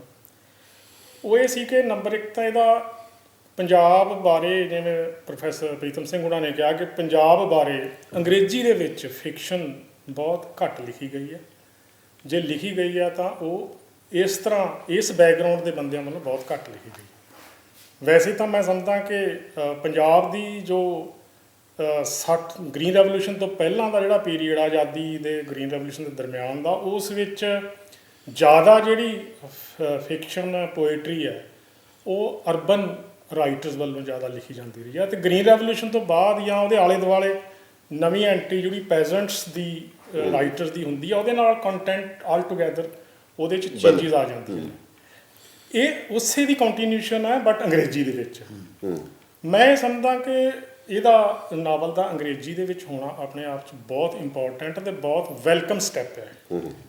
ਸਾਡੀ ਜਿਹੜੀ ਮੈਂ ਇਹਨੂੰ ਇਹ ਸਮਝਦਾ ਕਿ this is a window of Punjab opening toward the global side. Punjab ਨੂੰ ਨੌਨ ਪੰਜਾਬੀ ਨੇ ਜੇ ਵੇਖਣਾ ਹੋਵੇ ਤੇ ਇਹ ਨਾਵਲ ਸਫੀਸ਼ੀਐਂਟ ਹੈ। ਇਹਦੀ ਇੱਕ ਹਿਸਟੋਰੀਕਲ ਡਾਕੂਮੈਂਟਰੀ ਵੈਲਿਊ ਵੀ ਹੈ, ਸਿਰਫ ਫਿਕਸ਼ਨ ਨਹੀਂ ਹੈ। ਇਹਦੇ ਵਿੱਚ ਅੱਜ ਦਾ ਪੰਜਾਬ ਦਾ ਪਿੰਡ, ਇਹ ਸਿਰਫ ਇੱਕ ਕਾਸਟ ਸਿਸਟਮ ਦੀ ਸਟੋਰੀ ਨਹੀਂ ਆ ਜਾਂ ਲਵ ਸਟੋਰੀ ਨਹੀਂ ਆ, ਇਹ ਇੱਕ ਡਾਕੂਮੈਂਟ ਆ ਜਿਹੜਾ ਅੱਜ ਦੇ ਪਿੰਡ ਕਿਸ ਤਰ੍ਹਾਂ ਹੈਗੇ ਆ ਇਸ ਵੇਲੇ ਪੰਜਾਬ ਦੇ, ਉਹਦੇ ਵਿੱਚ ਜਿਹੜੀ ਹੈਗੀ ਆ ਇਸ ਵੇਲੇ ਜੋ ਸੋਸ਼ਲ ਸਿਸਟਮ ਹੈ ਕਿਵੇਂ ਪ੍ਰਵੇਲ ਕਰਦਾ ਹੈਗਾ। ਔਰ ਜਿਹੜਾ ਕਾਸਟ ਸਿਸਟਮ ਆ ਉਹ ਜੇ ਹੈਗਾ ਵੀ ਆ, ਤੇ ਬਾਕੀ ਦੇ ਪੰਜਾਬ ਦਾ ਕਾਸਟ ਸਿਸਟਮ ਬਾਕੀ ਇੰਡੀਆ ਦੇ ਕਾਸਟ ਸਿਸਟਮ ਨਾਲੋਂ ਵੱਖਰਾ ਕਿਵੇਂ ਹੈ, ਇਹਦੀ ਇੰਪੋਰਟੈਂਟ ਡਿਮੈਂਸ਼ਨ ਆ। ਇਹਨਾਂ ਨੇ ਅੱਛਾ, ਇਹ ਮਤਲਬ ਦਿਸਦਾ ਇਹ ਦਿਸਦਾ। ਮੈਂ ਇਹ ਸਮਝਦਾ ਕਿ ਜੋ ਵੀਕ ਹੋਇਆ ਮਤਲਬ, ਕਿਉਂਕਿ ਪੰਜਾਬ ਇੰਡੀਆ ਦਾ ਹੀ ਸਿਸਟਮ ਆ, ਲੇਕਿਨ ਪੰਜਾਬ ਦਾ ਹਰੇਕ ਸਿਸਟਮ ਇੰਡੀਆ ਦੇ ਸਿਸਟਮ ਦਾ ਹਿੱਸਾ ਹੋ ਕੇ ਵੀ ਬਾਕੀ ਇੰਡੀਆ ਨਾਲੋਂ ਵੱਖਰਾ ਹੈ। Not only caste, there are so many other factors also. ਸੋ ਜਿਹੜੀ ਇਹਦੇ ਵਿੱਚ ਖੂਬੀ ਆ ਉਹ ਇਹ ਆ ਕਿ ਮੈਂ ਸਮਝਦਾ ਕਿ ਜਿਹੜਾ ਪੰਜਾਬੀਆਂ ਨੇ ਇਸਲਾਮ ਦਾ ਵੀ ਪੰਜਾਬੀਕਰਨ ਕੀਤਾ, ਉਹਨਾਂ ਨੇ ਆਪਣਾ ਇੱਕ ਅਲੱਗ ਕਿਸਮ ਦਾ ਇਸਲਾਮ ਬਣਾ ਲਿਆ। ਬਿਲਕੁਲ ਠੀਕ ਹੈ, ਠੀਕ ਹੈ ਨਾ। ਇਸੇ ਤਰ੍ਹਾਂ ਹੀ ਜਿਹੜਾ ਪੰਜਾਬੀਆਂ ਨੇ ਕਾਸਟ ਸਿਸਟਮ ਦਾ ਵੀ ਪੰਜਾਬੀਕਰਨ ਕੀਤਾ। ਸਾਡੇ ਕਾਸਟ ਸਿਸਟਮ ਹੈਗਾ but rest of the India ਵਰਗਾ ਨਹੀਂ ਹੈ। ਇਸ ਨਾਵਲ ਦੀ ਖੂਬੀ ਸਭ ਤੋਂ ਵੱਡੀ ਇਹ ਆ। ਔਰ ਇਸ ਦੇ ਵਿੱਚ ਜਿਹੜੀ ਦੂਸਰੀ ਖੂਬੀ ਇਹ ਆ ਕਿ ਜਦੋਂ ਇੱਕ ਨੌਨ ਦਲਿਤ ਨੇ ਜਿਹੜਾ ਵਿਊ ਲਿਆ, ਉਹ ਕਾਫੀ ਬੈਲੈਂਸਡ ਵਿਊ ਆ ਉਹਦੇ 'ਚ। ਔਰ ਮੈਂ ਵੀ ਸਮਝਦਾ ਕਿ ਨੌਨ ਦਲਿਤ ਨੂੰ ਜਾਂ ਜਿਹੜੇ ਵੀ ਅਫੈਕਟਡ ਹੈਗੇ ਐਕਸਪਲਾਇਟਡ ਲੋਕ ਆ, ਤੇ ਜਿਹੜੇ ਐਕਸਪਲਾਇਟ ਕਰਨ ਵਾਲੀ ਕਲਾਸ ਨਾਲ ਸੰਬੰਧਿਤ ਲੋਕ, ਚੇਂਜ ਉਦੋਂ ਆਉਂਦੀ ਆ ਜਦੋਂ ਐਕਸਪਲਾਇਟ ਕਰਨ ਵਾਲੀ ਕਲਾਸ ਦੇ ਵਿੱਚੋਂ ਇੱਕ ਹਿਊਮਨ ਸੈਂਸਿਟੀਵਿਟੀ ਦੇ ਮੁਤਾਬਕ ਜਿਹੜੀ ਹੈਗੀ ਆ ਉਸ 'ਤੇ ਅਟੈਕ ਕੀਤਾ ਜਾਂਦਾ ਕਿ ਇਹ ਗਲਤ ਹੈ। ਸੋਸ਼ਲ ਜਸਟਿਸ ਦਾ ਐਂਗਲ ਹੋਣਾ ਚਾਹੀਦਾ, ਹਿਊਮਨ ਰਾਈਟਸ ਦਾ ਐਂਗਲ ਹੋਣਾ ਚਾਹੀਦਾ, ਨਾ ਕਿ ਕਾਸਟ ਬਾਇਸ ਦੇ ਐਂਗਲ ਤੋਂ ਲਿਖਿਆ ਜਾਵੇ। ਗੁਰੂ ਨਾਨਕ ਦੇਵ ਜੀ ਨੇ ਜਦੋਂ ਆਵਾਜ਼ ਉਠਾਈ ਆ, ਉਹ ਉੱਪਰਲੀਆਂ ਕਾਸਟਾਂ 'ਚੋਂ ਸੀਗੇ, ਉਹਨਾਂ ਨੇ ਔਰਤ ਨਹੀਂ ਸੀਗੇ, ਮਰਦ ਸੀਗੇ। ਜਦੋਂ ਉਹਨਾਂ ਨੇ ਆਵਾਜ਼ ਉਠਾਈ ਆ ਤਾਂ ਚੇਂਜ ਸ਼ੁਰੂ ਉਹਦਾ ਮੀਨਿੰਗ। ਸੋ ਚੇਂਜ ਜਿਹੜੀ ਹੈਗੀ ਆ ਇਸ ਕਲਾਸ ਐਕਸਪਲਾਇਟਿੰਗ ਕਲਾਸ 'ਚੋਂ ਜਦੋਂ ਆਉਂਦੀ ਹੈ, ਉਹਨਾਂ ਦੀ ਹਿਊਮਨ ਸੈਂਸਿਟੀਵਿਟੀ ਜਦੋਂ ਨਿਕਲਦੀ ਹੈ ਤਾਂ ਚੇਂਜ ਆਉਂਦੀ ਹੈ, ਅਤੇ ਨਾਲ ਦੂਸਰੀਆਂ ਐਕਸਪਲਾਇਟਡ ਕਲਾਸਿਸ ਵੀ ਫਿਰ ਜੁੜਦੀਆਂ ਨਾਲ। ਸੋ ਇਹ ਡਿਮੈਂਸ਼ਨ ਜਿਹੜੀ ਹੈਗੀ ਹੈ ਕਾਫੀ ਇੰਪੋਰਟੈਂਟ ਹੈ ਇਸ ਨਾਵਲ ਦੇ ਵਿੱਚ। ਔਰ ਦੂਸਰੀ ਇਹ ਹੈ ਕਿ ਜਿਹੜੀ ਇਹਦੇ ਵਿੱਚ ਮੈਨੂੰ ਚੰਗੀ ਔਰ ਇੰਪੋਰਟੈਂਟ ਗੱਲ ਲੱਗੀ ਉਹ ਇਹ ਹੈ ਕਿ ਇਹ ਇੱਕ ਉਹਦੀ ਜਿਹੜੀ ਹੈਗੀ ਜਿਵੇਂ ਮੈਂ ਪਹਿਲਾਂ ਦੱਸਿਆ ਕਿ ਇਹ ਗ੍ਰੀਨ ਰੈਵੋਲੂਸ਼ਨ ਤੋਂ ਬਾਅਦ ਦਾ ਜਾਂ 1984 ਤੋਂ ਬਾਅਦ ਦਾ ਜਿਹੜਾ ਸਾਡਾ ਫੇਸ ਆ ਪੰਜਾਬ ਦਾ, ਉਸ ਦੇ ਵਿੱਚ ਪਿੰਡ ਦੀ ਜਿਹੜੀ ਹੈਗੀ ਆ ਲਾਈਫ ਦਾ ਇੱਕ ਨਕਸ਼ਾ ਸਾਡੇ ਸਾਹਮਣੇ ਪੇਸ਼ ਕਰਦਾ ਹੈ। ਔਰ ਇਹਦੇ ਵਿੱਚ ਜਿਹੜਾ ਕੰਟੈਂਟ ਹੈਗਾ ਉਹ ਸਿਰਫ ਫਿਕਸ਼ਨ ਨਹੀਂ ਹੈ, ਲਿਟਰੇਚਰ ਨਹੀਂ ਹੈ। ਇਹਦੇ ਵਿੱਚ ਜੋ ਸਾਡਾ ਜਿਹਨੂੰ ਕਹਿ ਸਕਦੇ ਹਾਂ ਕਿ ਵਿਰਾਸਤੀ ਜੋ ਸਾਡਾ ਕੰਟੈਂਟ ਹੈਗਾ, ਬਹੁਤ ਸਾਰੀਆਂ ਚੀਜ਼ਾਂ ਉਹਦੇ ਵਿੱਚ ਰੈਫਰ ਕਰਦੇ ਆ। ਇਹ ਸਾਡੇ ਜਿਹੜੇ ਹੈਰੀਟੇਜ ਨਾਲ ਸੰਬੰਧਿਤ ਨੇ ਔਰ ਸਾਡੀਆਂ ਟ੍ਰੈਡੀਸ਼ਨਸ ਨੇ, ਫੋਕਸ ਜਿਹੜੀਆਂ ਸਾਡੀਆਂ ਸਿਸਟਮ ਨੇ। ਸੋ ਇਹ ਗੱਲਾਂ ਜਿਹੜੀਆਂ ਹੈਗੀਆਂ ਮੈਨੂੰ ਲੱਗ ਰਿਹਾ ਕਿ ਇਸ ਨਾਵਲ ਦੀ ਬਹੁਤ ਵੱਡੀ ਅਚੀਵਮੈਂਟ ਆ। ਔਰ ਦੂਸਰੀ ਗੱਲ ਜਿਹੜੀ ਇੰਪੋਰਟੈਂਟ ਇਹਦੇ ਵਿੱਚ ਮੈਨੂੰ ਲੱਗੀ ਕਿ ਜਿਹੜੀ ਰੇ ਆਫ ਹੋਪ ਹੈ, ਜਿਵੇਂ ਪ੍ਰੋਫੈਸਰ ਸਾਹਿਬ ਨੇ ਵੀ ਕਿਹਾ ਕਿ ਪੰਜਾਬ ਦਾ ਕਾਸਟ ਸਿਸਟਮ ਦੇ ਵਿੱਚ ਪੈਰਲਲ ਦੋ ਸਟਰੀਮ ਚੱਲਦੀਆਂ। ਮੈਂ ਉਸ ਦਿਨ ਵੀ ਕਿਹਾ ਸੀ, ਆਪਾਂ ਪਹਿਲਾਂ ਗੱਲ ਕੀਤੀ ਸੀ ਕਿ ਇਹਦੇ ਵਿੱਚ ਜਿਹੜਾ ਹੈਗਾ ਸਾਰੀ ਦੀ ਸਾਰੀ ਕੈਟਾਗਰਾਈਜੇਸ਼ਨ ਆਪਾਂ ਕਲੱਬਿੰਗ ਨਹੀਂ ਕਰ ਸਕਦੇ ਕਿ ਸਾਰੇ ਅਪਰ ਕਾਸਟ ਜਿਹੜੇ ਹੈਗੇ ਆ ਉਹ ਕਾਸਟਿਸਟ ਨੇ, ਨਾ ਹੀ ਲੋਅਰ ਕਾਸਟ ਵਾਲੇ ਜਿਹੜੇ ਹੈਗੇ ਆ ਅਫੈਕਟਡ ਨੇ ਸਾਰੇ। ਸੋ ਇਹਦੇ 'ਚ ਜਿਹੜਾ ਹੈਗਾ ਜੇ ਇੱਕ ਪਾਸੇ ਇੱਕ ਜੱਟ ਜਿਹੜਾ ਹੈਗਾ ਉਹ ਕਾਸਟਿਜ਼ਮ ਨੂੰ ਫੋਕਸ ਕਰ ਰਿਹਾ, ਤੇ ਦੂਸਰੇ ਪਾਸੇ ਇੱਕ ਜੱਟ ਇੱਦਾਂ ਦਾ ਵੀ ਹੈਗਾ ਜਿਹੜਾ ਇਹਨਾਂ ਨੂੰ ਹਿਊਮਨਿਸਟਿਕ ਐਂਗਲ ਤੋਂ ਬਿਲਕੁਲ ਆਪਣੇ ਭਰਾਵਾਂ ਭੈਣਾਂ ਨੂੰ ਵਰਤ ਰਿਹਾ। ਉਹਨਾਂ ਜਨਰਲਾਈਜ਼ ਹਰ ਜਗ੍ਹਾ ਜਨਰਲਾਈਜ਼ ਨਹੀਂ ਕਰ ਸਕਦੇ, ਪਰ ਇਹ ਪੰਜਾਬ ਦੀ ਖੂਬੀ ਹੈ, ਪੰਜਾਬ ਦੀ ਸਪੈਸੀਫਿਸਿਟੀ ਹੈ ਜਿਹੜਾ ਸਿੱਖੀਜ਼ਮ ਦਾ ਇੰਪੈਕਟ ਆ ਉਹ ਵਿਜ਼ੀਬਲ ਆ ਸਾਡੀ ਸੁਸਾਇਟੀ ਦੇ ਵਿੱਚ ਕਿ ਅਸੀਂ ਪੰਜਾਬ ਦਾ ਕਾਸਟ ਸਿਸਟਮ ਬਣਾ ਦਿੱਤਾ ਹੈਗਾ। ਬ੍ਰਾਹਮਣਿਕਲ ਕਾਸਟ ਸਿਸਟਮ ਹੋਈ ਆ, ਲੇਕਿਨ ਅਸੀਂ ਕਸਟਮਾਈਜ਼ ਕਰਤਾ ਆਪਣੇ ਮੁਤਾਬਕ। This is achievement. ਔਰ ਇਹ ਗੱਲ ਜਿਹੜੀ ਹੈਗੀ ਇਸ ਨਾਲ ਹੋ ਗਿਆ ਡਿਲੂਟ ਹੋ ਗਿਆ। ਔਰ ਮੈਂ ਵੀ ਸਮਝਦਾ ਕਿ ਜਿਹੜਾ ਕਾਸਟ ਸਿਸਟਮ ਹੈ ਪੰਜਾਬ ਦਾ ਖਾਸ ਤੌਰ ਤੇ, ਉਹ ਮੈਂ ਕਹਿੰਦਾ ਕਿ ਨਾਰਮਲੀ ਕੀ ਹੁੰਦਾ ਕਿ ਸਮਝ ਲਿਆ ਜਾਂਦਾ ਕਿ ਜੱਟ ਜਿਹੜੇ ਹੈਗੇ ਆ ਜਾਂ ਜਿਹੜੀਆਂ ਕਾਸਟਾਂ ਉੱਪਰ ਵਾਲੀਆਂ ਨੇ ਉਹ ਕਾਸਟਿਸਟ ਨੇ। ਮੈਂ ਸਮਝਦਾ ਕਿ ਇਹ ਇੱਕ ਸਿਸਟਮ ਹੈ, ਆਈਡੀਓਲੋਜੀ ਹੈ। ਜੱਟ ਜਿਹੜੇ ਹੈਗੇ ਆ they are compelled to behave like that under that ideology. ਉਹਨਾਂ ਨੂੰ ਤੁਸੀਂ ਜੱਟਾਂ ਨੂੰ ਬਲੇਮ ਨਹੀਂ ਦੇ ਸਕਦੇ। ਸੋਸ਼ਲ ਪ੍ਰੈਸ਼ਰ ਜਿਹੜਾ ਨਾ ਬਣਿਆ, ਉਹ ਪ੍ਰੈਸ਼ਰ 'ਚ ਨੇ, ਸੋਸ਼ਲ ਪ੍ਰੈਸ਼ਰ। ਸੋ ਚੇਂਜ ਜਿਹੜੀ ਹੈਗੀ ਆ ਉਹ ਕਲੈਕਟਿਵ ਚੇਂਜ ਲਿਆਉਣ ਦੀ ਲੋੜ ਆ। ਕਿਸੇ ਨੂੰ ਬਲੇਮ ਕਰਕੇ ਜਾਂ ਕਿਸੇ ਇੱਕ ਕਾਸਟ ਨੂੰ ਤੁਸੀਂ ਆਈਸੋਲੇਟ ਕਰਕੇ ਨਹੀਂ ਇੱਦਾਂ ਕਰ ਸਕਦੇ। ਵੈਸੇ ਇਹਦੀ ਟਾਰਗੇਟ ਰੀਡਰਸ਼ਿਪ ਕੀ ਹੋਏਗੀ? ਇਹਦੀ ਕੌਣ ਲੋਕ ਇਹਨੂੰ ਪੜ੍ਹਨਗੇ ਜਾਂ ਕਿਸ ਨੂੰ ਤੁਸੀਂ ਰਿਕਮੈਂਡ ਕਰੋਗੇ? ਹਾਂ, ਇਹ ਮੈਂ ਤਾਂ ਰਿਕਮੈਂਡ ਕਰਾਂਗਾ ਕਿਉਂਕਿ ਪੰਜਾਬੀਆਂ ਦਾ ਕਾਫੀ ਹਿੱਸਾ ਹੈ ਜਿਹੜੇ ਕਿ ਇੰਗਲਿਸ਼ ਦੇ ਵਿੱਚ ਪੜ੍ਹਦੇ ਆ। ਪੰਜਾਬੀ ਗੁਰਮੁਖੀ ਉਹਨਾਂ ਨੂੰ ਪੂਰੀ, ਜੇ ਪੜ੍ਹਦੇ ਵੀ ਹੈ ਤਾਂ ਥੋੜ੍ਹੀ ਸਲੋ ਪੜ੍ਹਦੇ ਆ। ਮੈਂ ਆਪਣੀ ਵਾਈਫ ਦੀ ਗੱਲ ਦੱਸ ਸਕਦਾ, ਉਹ ਪੜ੍ਹ ਸਕਦੇ ਪੰਜਾਬੀ, ਦੇਖ ਹੀ ਸਕਦੇ, ਪਰ ਬਹੁਤ ਅੰਗਰੇਜ਼ੀ 'ਚ ਫਲੋ ਸੌਖਾ ਲੱਗਦਾ ਅੰਗਰੇਜ਼ੀ ਪੜ੍ਹਨਾ। ਇਸ ਦੁਨੀਆ 'ਚ ਬਹੁਤ ਸਾਰੇ ਹਜ਼ਾਰਾਂ ਲੱਖਾਂ ਸ਼ਾਇਦ ਮਿਲੀਅਨ ਹੀ ਇਸ ਤਰ੍ਹਾਂ ਦੇ ਲੋਕ ਹੈਗੇ ਨੇ। ਦਿੱਲੀ 'ਚ ਰਹਿੰਦੇ ਆ, ਬੈਂਗਲੌਰ 'ਚ ਰਹਿੰਦੇ ਆ, ਬਾਹਰ ਹੋਰ ਸਟੇਟਾਂ 'ਚ ਰਹਿੰਦੇ ਆ, ਈਵਨ ਚੰਡੀਗੜ੍ਹ ਦੇ ਵਿੱਚ ਵੀ ਰਹਿੰਦੇ ਆ ਅਤੇ ਉਹਨਾਂ 'ਚ ਇਸ ਤਰ੍ਹਾਂ ਦਾ ਨਾਵਲ ਹੈ ਜਿਹੜਾ ਉਹਨਾਂ ਨੂੰ ਬਹੁਤ ਚੰਗਾ ਲੱਗੂਗਾ। ਮੈਂ ਇੱਕ ਦੋ ਗੱਲਾਂ ਹੋਰ ਇਸ ਨਾਵਲ ਬਾਰੇ ਕਰਨੀਆਂ ਚਾਹੁੰਦਾ ਸੀ। ਇੱਕ ਤਾਂ ਇਹ ਹੈ ਕਿ ਜਿਹੜੇ ਵਿਮਨ ਕਰੈਕਟਰ ਹੈ ਉਹ ਬਹੁਤ ਕਮਾਲ ਦੇ ਕਰੈਕਟਰਾਈਜੇਸ਼ਨ, ਔਰ ਉਹਦੇ 'ਚ ਕੋਈ ਬਨਾਵਟੀਪਣ ਨਹੀਂ। ਉਹ ਸਾਰੇ ਵਿਮਨ ਕਰੈਕਟਰ ਸਟਰੋਂਗ ਹੈ। ਡਾਕਟਰ ਗਿੱਲ ਹੈ ਜਿਹੜੀ ਹੀਰੋਇਨ ਹੈ ਨਾਵਲ ਦੀ। ਬਾਕੀ ਹੁਣ ਮੈਨੂੰ ਨਾਂ ਭੁੱਲ ਗਏ, ਉਹ ਮੈਂ ਲਿਖੇ ਹੋਏ ਆ ਪ੍ਰੀਫੇਸ ਲਿਖੇ। They are all very strong women characters. ਉਹ ਵੀ ਆਪਣੀ ਪੰਜਾਬ ਦੀ ਖਾਸੀਅਤ ਹੈ। ਮਤਲਬ ਹੀਰ ਤੋਂ ਸ਼ੁਰੂ ਕਰ ਲਓ ਬੇਸ਼ੱਕ, ਕਿ ਸਾਡੀ ਆਪਣੀ ਖਾਸੀਅਤ ਹੈ ਕਿ ਉਹ ਅਸਰਟ ਕਰਦੀਆਂ ਆਪਣੇ ਆਪ।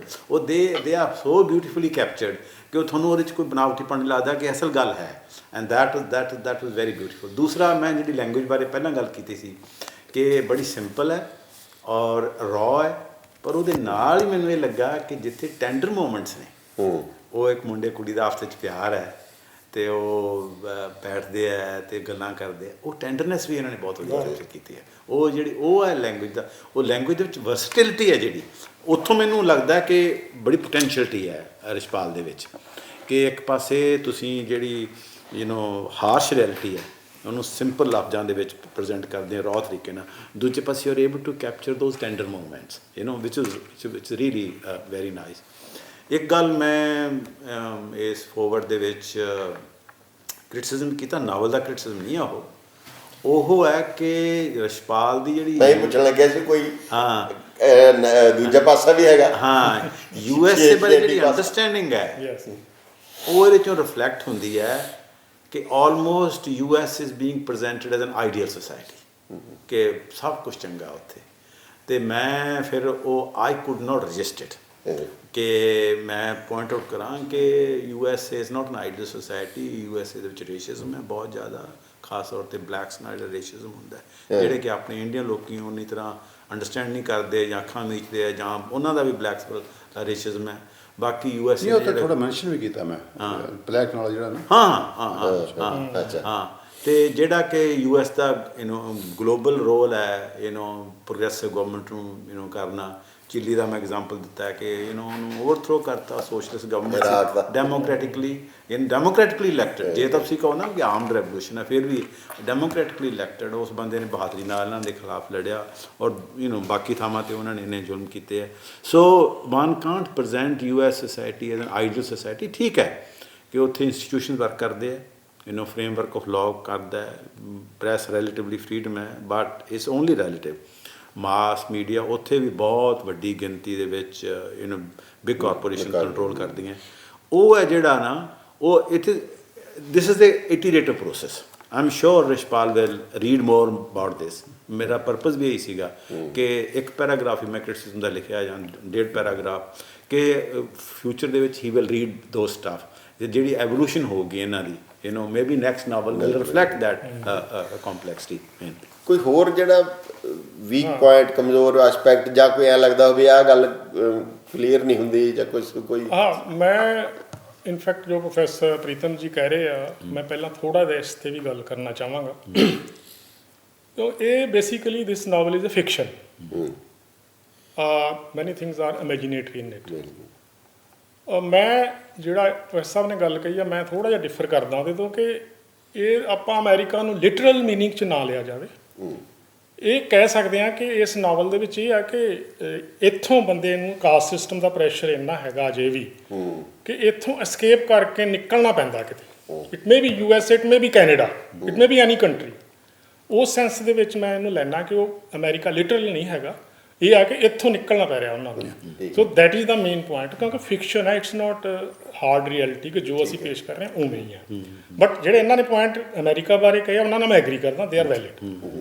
ਇਸ ਤੋਂ ਇਲਾਵਾ ਜੋ ਮੈਂ ਥੋੜ੍ਹਾ ਜਿਹਾ ਅਬਜ਼ਰਵ ਕੀਤਾ ਕਿ ਕਿਤੇ ਕਿਤੇ ਇਹਦੇ ਵਿੱਚ ਜੋ ਮੇਨ ਥੀਮ ਆ ਉਸ ਤੋਂ ਥੋੜ੍ਹਾ ਜਿਹਾ ਹਟ ਕੇ ਸਪੇਸ ਜ਼ਿਆਦਾ ਕਈ ਸਫ਼ਿਆਂ 'ਤੇ ਚਲੇ ਜਾਂਦੀ ਹੈ ਗੱਲ, ਉਹ ਕਈ ਥਾਵਾਂ 'ਤੇ ਬਿਖਰਾਅ ਲੱਗਦਾ ਹੈਗਾ। ਬਟ ਬਾਅਦ ਦੇ ਵਿੱਚ ਫਿਰ ਮੈਂ ਥੋੜ੍ਹਾ ਜਿਹਾ ਫਿਰ ਰੀਥਿੰਕ ਕੀਤਾ ਉਹਦੇ 'ਤੇ, ਮੈਨੂੰ ਲੱਗਾ ਕਿ ਨਹੀਂ, ਉਹ ਭਾਵੇਂ ਮੇਨ ਸਟਰੀਮ ਤੋਂ ਬਾਹਰ ਚਲੇ ਜਾਂਦੀ ਹੈ ਸਟੋਰੀ, ਬਟ ਉਹਦੇ 'ਚ ਜਿਹੜੀ ਕਵਰੇਜ ਇਹ ਕਰ ਰਹੇ ਆ ਉਹ ਹੈਰੀਟੇਜ ਦੀ, ਕਲਚਰ ਦੀ, ਟ੍ਰੈਡੀਸ਼ਨ ਦੀ, ਉਹ ਮੇਰੇ ਖਿਆਲ ਉਸ ਐਂਗਲ ਤੋਂ ਸ਼ਾਇਦ ਇੰਪੋਰਟੈਂਟ ਵੀ ਸੀਗਾ। ਨਹੀਂ, ਜਿਹੜਾ ਮੇਰਾ ਨਾ ਮੇਨ ਮਕਸਦ ਸੀ ਨਾ ਇਹਨੂੰ ਲਿਖਣ ਦਾ, ਉਹ ਇਹ ਸੀਗਾ ਕਿ ਮੈਂ I wanted to capture Punjab as culture, ਹੈ ਨਾ। ਤੇ ਉਹ ਕਈ ਵਾਰੀ ਤੁਸੀਂ ਜਦੋਂ if you just focus on the story ਨਾ, ਉਹ ਦੈਟ ਗੈਟਸ ਲੈਫਟ ਆਊਟ। ਉਹ ਇੱਕ ਤਾਂ ਤੁਸੀਂ ਵੀ ਕੀਤਾ ਤੇ ਮੇਰੀ ਬੇਟੀ ਨੇ ਬਹੁਤ ਚੰਗੀ ਤਰ੍ਹਾਂ ਨਾਵਲ ਪੜ੍ਹਿਆ, ਤੇ ਸੇਮ ਚੀਜ਼ ਇੱਕ ਹੈਗੇ ਵੀ ਤੂੰ ਇਹ ਐਕਸਟੈਂਡ ਕਿਉਂ ਕਰਦਾ ਤੇ ਸਟੋਰੀ 'ਚ ਨਹੀਂ ਫਿੱਟ ਹੁੰਦਾ। ਮੈਂ ਕਿਹਾ ਬੇਟਾ ਵੀ ਸਟੋਰੀ ਤੇ ਇੱਕ ਪਾਰਟ ਹੈਗਾ, ਪਰ ਜਿਹੜਾ ਮੇਰਾ ਮੇਨ ਐਂਗਲ ਹੈਗਾ ਕਿ ਮੈਂ I want to capture everything that I can capture about Punjab ਦੇ ਕਲਚਰ। ਉਸ ਕਰਕੇ ਥੋੜ੍ਹਾ ਹੈ ਨਾ ਕਿਤੇ ਕਿਤੇ ਜਿਹੜਾ ਹੈਗਾ ਉਹ I had to include that. ਮੈਨੂੰ ਜਿਹੜਾ ਤੁਹਾਡੀ ਸਾਇੰਟਿਸਟ ਬੈਕਗਰਾਉਂਡ ਹੈ ਜਿਹੜੀ, ਉਹਦੀ ਇੰਟਰਵੈਂਸ਼ਨ ਵੀ ਬੜੀ ਚੰਗੀ ਲੱਗੀ। There are some parts which is almost a discussion on science, which I thought was very beautiful. ਮੈਂ ਥੋੜ੍ਹਾ ਇਹਦੇ ਵਿੱਚ ਤੁਹਾਨੂੰ ਐਡ ਕਰ ਦਿਆਂ ਕਿ ਰਿਸ਼ਪਾਲ ਹੋਰਾਂ ਨੇ ਇੱਕ ਨਾ ਸੀਰੀਜ਼ ਲਿਖੀ, ਆਰਟੀਕਲ ਦੀ ਇੱਕ ਲੜੀ ਲਿਖੀ ਸੀ ਪੰਜਾਬੀ 'ਚ ਅਜੀਤ ਨਿਊਟ੍ਰੀਸ਼ਨ ਤੇ, ਅਜੀਤ ਵਾਸਤੇ। ਅਜੀਤ ਮੇਰੇ ਖਿਆਲ 7-8 ਜ਼ਿਆਦਾ ਆਰਟੀਕਲ ਛਪੇ ਸੀਗੇ, 20-25 ਕਾਫੀ ਮਤਲਬ। ਤੇ ਉਹ ਕਿਉਂਕਿ ਉਹਨਾਂ ਦੀ ਜਿਹੜੀ ਬੈਕਗਰਾਊਂਡ ਹੈ ਇਹਨਾਂ ਦੀ ਐਜ਼ ਸਾਇੰਟਿਸਟ ਜਿਹੜੀ, ਉਹਦੇ 'ਚ ਵੀ ਰਿਫਲੈਕਟ ਹੁੰਦੀ ਸੀ ਪੂਰੀ, ਕਿਉਂਕਿ ਉਹਨਾਂ ਨੇ ਬਹੁਤ ਸੌਖੀ ਪੰਜਾਬੀ 'ਚ ਇਹਨਾਂ ਨੇ ਉਹ ਲਿਖੇ ਸੀਗੇ। ਸੋ ਉਹ ਤਾਂ ਬਸ ਕਮਾਲ ਦਾ ਕੰਬੀਨੇਸ਼ਨ ਹੈ ਇਹ, ਵੀ ਸਾਇੰਟਿਸਟ ਵੀ ਹੋਣਾ ਤੇ ਤੁਸੀਂ ਲੋਕਾਂ ਦੀ ਭਾਸ਼ਾ 'ਚ ਗੱਲ ਵੀ ਕਰ ਸਕਣਾ। ਜਿਹੜੀ ਇਹਦੇ 'ਚ ਪ੍ਰੈਸ ਸਾਹਿਬ ਨੇ ਇੱਕ ਗੱਲ ਕਹੀ ਹੈ ਨਾ, ਉਹ ਬੜੀ ਇੰਪੋਰਟੈਂਟ ਆ ਕਿ ਜਿਹੜੀ ਚੇਂਜ ਜਾਂ ਹੋਪ ਜਿਹੜੀ ਆ ਰਹੀ ਹੈ ਉਹ ਵਿਮਨ ਵਾਲੀ ਸਾਈਡ ਤੋਂ ਬੜੀ ਇੱਕ ਨੋਟੇਬਲ ਹੈ, ਔਰ ਉਹਦੀ ਐਜੂਕੇਸ਼ਨ ਦੇ ਨਾਲ, ਵਿਮਨ ਐਜੂਕੇਸ਼ਨ, ਇਹ ਚੀਜ਼ ਜਿਹੜੀ ਹੈਗੀ ਇੱਕ ਐਜੂਕੇਟਡ ਵਿਮਨ ਜਿਹੜੀ ਕਰ ਰਹੀ ਹੈ, ਜਿਹੜੀ ਚੇਂਜ ਜਾਂ ਚੇਂਜ ਕਰਨ ਦੀ ਉਹਨਾਂ ਦੀ ਟੈਂਡੈਂਸੀ, ਉਹਦੇ 'ਚ ਜਿਹੜਾ ਹਿਊਮਨਿਜ਼ਮ ਮਤਲਬ ਵਿਮਨ ਦੇ ਵਿੱਚ ਹਿਊਮਨਿਸਟਿਕ ਵੈਲਿਊ ਨੂੰ ਜਿਹੜੀ ਹੈਗੀ ਆ ਇੰਪੋਰਟੈਂਸ ਦਿੱਤੀ ਜਾ ਰਹੀ ਹੈ। ਔਰ ਉਹ ਐਟਲੀਸਟ ਮਤਲਬ ਪਰਸੈਪਸ਼ਨ ਲੈਵਲ ਦੇ ਉੱਤੇ ਵੀ ਉਹ ਕਨਸੀਵ ਕਰ ਰਹੀਆਂ ਇਹ ਗੱਲ ਕਿ ਇਹ ਜਿਹੜੀ ਹੈਗੀ ਆ ਕਾਸਟਿਜ਼ਮ ਜਾਂ ਜਿਹੜਾ ਸਾਡਾ ਸੋਸ਼ਲ ਇਨਜਸਟਿਸ ਹੈ, ਉਸ ਨੂੰ ਇਹ ਅੰਦਰੋਂ ਚੈਲੰਜ ਕਰ ਰਹੀਆਂ। ਬਟ ਪੈਟਰੀਆਰਕੀ ਦਾ ਉਹਨਾਂ 'ਤੇ ਪ੍ਰੈਸ਼ਰ ਹੈ, ਉਹ ਭਾਵੇਂ ਨਹੀਂ ਕਰ ਪਾ ਰਹੀਆਂ, but they want to change it. So ਕਿਤੇ ਕਿਤੇ ਉਹਨਾਂ ਨੇ ਹੁਣ ਡੈਮੋਸਟ੍ਰੇਟ ਕੀਤਾ ਵੀ ਹੈ ਫਿਰ ਇਹ ਚੀਜ਼ ਨੂੰ। ਸੋ ਇਹ ਵੀ ਇੱਕ ਇੰਪੋਰਟੈਂਟ ਚੀਜ਼ ਹੈ। ਇੱਥੇ ਵੈਸੇ ਨਾ ਮੈਂ ਆਲ ਟਰਾਈ ਟੂ ਐਡ ਸਮਥਿੰਗ। ਮੈਂ ਨਾ ਆਈ did not do this on purpose ਕਿ ਵੂਮਨ ਨੂੰ ਮੈਂ ਇਸ ਤਰ੍ਹਾਂ ਦਿਖਾਉਣਾ। ਹਾਂ, ਉਹ ਜਿੰਨੇ ਕਿ ਕਰੈਕਟਰ ਮੇਰੇ ਮਨ ਵਿੱਚ ਸੀਗੇ ਨਾ, ਸਾਹਮਣੇ ਆਏ ਤੇ ਮੈਂ ਜਿਹਨਾਂ ਦਾ ਵਾਹ ਪੈਂਦਾ ਰਿਹਾ, ਮਤਲਬ I have met very strong woman, ਤੇ ਉਹ ਫਿਰ ਆ ਜਾਂਦੇ ਨੇ ਜਿਹੜੇ ਤੁਸੀਂ ਜਾਣਦੇ ਹੁੰਦੇ ਵਿੱਚ ਆ ਜਾਂਦੇ ਨੇ। So I did not really try to deliberate effort ਨਹੀਂ, ਉਹ ਲੱਗਦਾ ਵੀ ਹੈ ਇਹ, ਉਹ in fact that is the strength of the novel ਕਿ ਨੈਚੁਰਲ ਪ੍ਰੋਸੈਸ ਦੇ ਵਿੱਚੋਂ ਇਮਰਜ ਹੁੰਦੇ ਉਹ, ਜਿਵੇਂ ਡਾਕਟਰ ਗਿੱਲ ਹੈ, ਮਤਲਬ ਡਾਕਟਰ ਹੈ ਪਰ ਉਹ ਜਨਰਸ ਹੈ and she actively takes part in enjoyments. ਤੁਹਾਨੂੰ ਲੱਗਦਾ ਕਿ ਰੀਅਲ ਡਾਕਟਰ ਗਿੱਲ ਹੈ, ਕੋਈ ਕੰਸਟਰਕਟ ਨਹੀਂ ਕੀਤੀ ਹੋਈ। And that is the beauty of this characterization. Caste ਬਾਰੇ ਇੱਕ ਮੈਂ ਗੱਲ ਹੋਰ ਕਰਨੀ ਚਾਹੁੰਦਾ ਕਿ ਜਿਹੜੀ ਕਿ ਨਾਵਲ ਦੇ ਐਂਡ 'ਤੇ ਜਾ ਕੇ ਹੁੰਦੀ ਹੈ, ਔਰ ਇਨ ਏ ਵੇ ਜੇ ਨਾਵਲ ਦਾ ਜਿਹੜਾ ਟਾਈਟਲ ਹੈ ਉਹਦੇ ਨਾਲ ਜੁੜਦੀ ਹੈ ਕਿ ਸਾਡੀ ਜਿਹੜੀ ਕਾਸਟ ਸਿਸਟਮ ਹੈ ਇਹਦੀਆਂ ਕੰਪਲੈਕਸਿਟੀਜ਼ ਵੀ, ਕੰਟਰਡਿਕਸ਼ਨਸ ਵੀ, ਸਿੰਪਲਿਸਿਟੀ ਵੀ, ਜੋ ਵੀ, ਉਹ ਵੀ ਸਾਡੇ ਨਾਲ ਮਾਈਗ੍ਰੇਟ ਕਰ ਗਈ ਹੈ। ਤੁਸੀਂ ਵੈਸਟ ਦੀ ਤੁਸੀਂ ਗੱਲ ਕੀਤੀ ਨਾ, escape ਕੀਤਾ, escape ਨਹੀਂ ਹੋਇਆ, ਹਾਂ escape ਨਹੀਂ ਹੋਇਆ। escape ਨਹੀਂ ਹੋਇਆ। ਉਹ ਤਾਂ ਕਹਿੰਦੇ ਕਿ ਬੈਗੇਜ ਨਾਲ ਹੀ ਜਾਂਦਾ। ਹਾਂ, ਬੈਗੇਜ ਨਾਲ ਜਾਂਦਾ। ਸੋ ਕਾਸਟਿਜ਼ਮ ਹੈਜ਼ ਕਿਉਂਕਿ ਮੇਰੀ ਵਾਈਫ ਤੋਂ ਹੁਣ ਇਸ ਕੰਮ ਤੇ ਕਰ ਰਹੇ ਆ ਬਹੁਤ ਜ਼ਿਆਦਾ, ਖਾਸ ਤੌਰ ਤੇ UK ਤੇ ਫੋਕਸ, ਬਟ ਆਲਸੋ ਅਮਰੀਕਾ। ਔਰ ਜਿਹੜੇ ਦਲਿਤ ਸਕਾਲਰਸ ਨੇ they are actively involved in this, ਕਿ ਉੱਥੇ ਹੁਣ ਸਟਰਗਲ ਚੱਲ ਰਿਹਾ ਹੈ ਕਿ ਜਿਸ ਤਰ੍ਹਾਂ ਰੇਸ ਡਿਸਕ੍ਰਿਮੀਨੇਸ਼ਨ ਲੀਗਲੀ ਰੈਕਗਨਾਈਜ਼ਡ ਹੈ, ਸੈਕਸ ਡਿਸਕ੍ਰਿਮੀਨੇਸ਼ਨ ਲੀਗਲੀ ਰੈਕਗਨਾਈਜ਼ਡ ਹੈ, ਉਨੀਂ ਕਾਸਟ ਡਿਸਕ੍ਰਿਮੀਨੇਸ਼ਨ ਮਿਲੇ ਇਹਨੂੰ, ਇਹ ਹੈ ਨਹੀਂ। ਪਰ ਉਹ ਇੰਗਲੈਂਡ ਦੇ ਵਿੱਚ ਸਭ ਤੋਂ ਵੱਡੀ my wife Meena is leading that commission ਜਿਨ੍ਹਾਂ ਨੇ ਇਹਦੇ 'ਤੇ ਰਿਪੋਰਟ ਕੀਤੀ ਸੀ। ਔਰ ਉਹ ਅਮਰੀਕਾ 'ਚ ਲੋਕੀ ਵੇਟ ਕਰ ਰਹੇ ਕਿ ਜੇ ਇੰਗਲੈਂਡ 'ਚ ਹੋ ਗਿਆ ਤਾਂ ਬਾਕੀ ਥਾਵਾਂ 'ਤੇ ਹੋਊਗਾ। ਉਹ ਇਸੇ ਕਰਕੇ ਕਿਉਂਕਿ ਉੱਥੋਂ ਦੇ ਬੱਚਿਆਂ ਨੇ, ਉੱਥੋਂ ਦੇ ਲੋਕਾਂ ਨੇ ਐਕਸਪੀਰੀਅੰਸ ਕੀਤਾ ਕਿ ਅਪਰ ਕਾਸਟ ਦੇ ਲੋਕੀ ਹੈ ਜਿਹੜੇ ਉਹਨਾਂ ਨੂੰ ਡਿਸਕ੍ਰਿਮੀਨੇਟ ਕਰਦੇ। ਜਿਹੜੀ ਵੱਡੀ ਵੱਡੀ ਕਾਰਪੋਰੇਸ਼ਨ ਹੈ ਨਾ, ਹੁਣ ਤਾਂ ਐਕਚੁਅਲੀ ਕਈ ਇਸ਼ੂ ਆਏ ਨੇ ਫੇਸਬੁੱਕ ਦੇ ਵਿੱਚ, ਗੂਗਲ ਦੇ ਵਿੱਚ। ਬਿਲਕੁਲ। ਤੇ ਜਿਹੜੇ ਉੱਥੇ EMPLOYEES ਨੇ, ਇੰਡੀਅਨ EMPLOYEES ਨੇ, ਅੱਜ ਕੱਲ੍ਹ ਕਾਫੀ ਡੋਮੀਨੇਟ ਕਰਦੇ ਨੇ। They R at hire positions. ਕੋਈ ਦਲਿਤ ਆਉਂਦਾ ਨਾ, ਉਹਨੂੰ ਥੱਲੇ ਰੱਖਦੇ ਨੇ, ਉਹਦਾ ਵਰਤਦੇ ਨਹੀਂ ਹੈ, ਉਹਨੂੰ ਪ੍ਰਮੋਸ਼ਨ ਨਹੀਂ ਹੋਣ ਦਿੰਦੇ ਉਹਦੀ। ਤੇ ਇੱਕ ਨਾ ਮੇਰੇ ਖਿਆਲ ਗੂਗਲ ਦਾ ਸੀਗਾ ਕਿ ਫੇਸਬੁੱਕ ਤੇ, ਆਈ ਫੋਰਗਾਟ, there was a lecture about it and they did not let it happen। ਉਹ ਕਹਿੰਦੇ ਇਸ਼ੂ ਹੈ ਹੀ ਨਹੀਂ। ਹੁਣ ਉਹ ਕਹਿ ਰਹੇ ਕਿ ਜਿਹੜੀ ਕਾਸਟ ਸਿਸਟਮ ਹੈ ਨਾ, ਇਹ ਵੀ it should be include in the categories of discrimination. Absolutely, yes, that's right. And they are resisting. Yeah absolutely resistance. ਉਹ ਇਸ ਮਾਮਲੇ ਤੇ ਜਿਹੜਾ ਇੱਥੋਂ ਦੀ ਸਰਕਾਰ ਹੈ ਉਹਨਾਂ ਦਾ ਬਹੁਤ ਵੱਡਾ ਪ੍ਰੈਸ਼ਰ ਹੈ। ਇੰਗਲੈਂਡ ਦੇ ਵਿੱਚ ਆਲਮੋਸਟ ਗੱਲ ਕੰਪਲੀਟ ਹੋ ਗਈ ਸੀ, ਪਰ ਉੱਥੋਂ ਦੀ ਜਿਹੜੀ ਅਪਰ ਕਾਸਟ ਹਿੰਦੂ ਲੌਬੀ ਹੈ ਉਹਨਾਂ ਨੇ ਸਿਸਟੇਮੈਟਿਕਲੀ ਸਿੱਖਾਂ ਨੂੰ ਵੀ ਨਾਲ ਜਾਣ ਦੀ ਕੋਸ਼ਿਸ਼ ਕੀਤੀ। ਸਿੱਖਾਂ ਦੇ ਕੁਝ ਗਰੁੱਪ ਨੇ ਉਹਨਾਂ ਦੀ ਸਪੋਰਟ ਵੀ ਕੀਤੀ, ਪਰ ਜਿਹੜੇ ਥੋੜ੍ਹੇ ਸਿਆਣੇ ਸੀ ਉਹ ਸਮਝ ਗਏ ਤਾਂ ਚਾਲ ਹੈ, ਕਿਉਂਕਿ ਸਿੱਖ ਇਹ ਕਹਿੰਦੇ ਸੀ ਸਾਡੇ ਤਾਂ ਕਾਸਟ ਸਿਸਟਮ ਹੈ ਹੀ ਨਹੀਂ।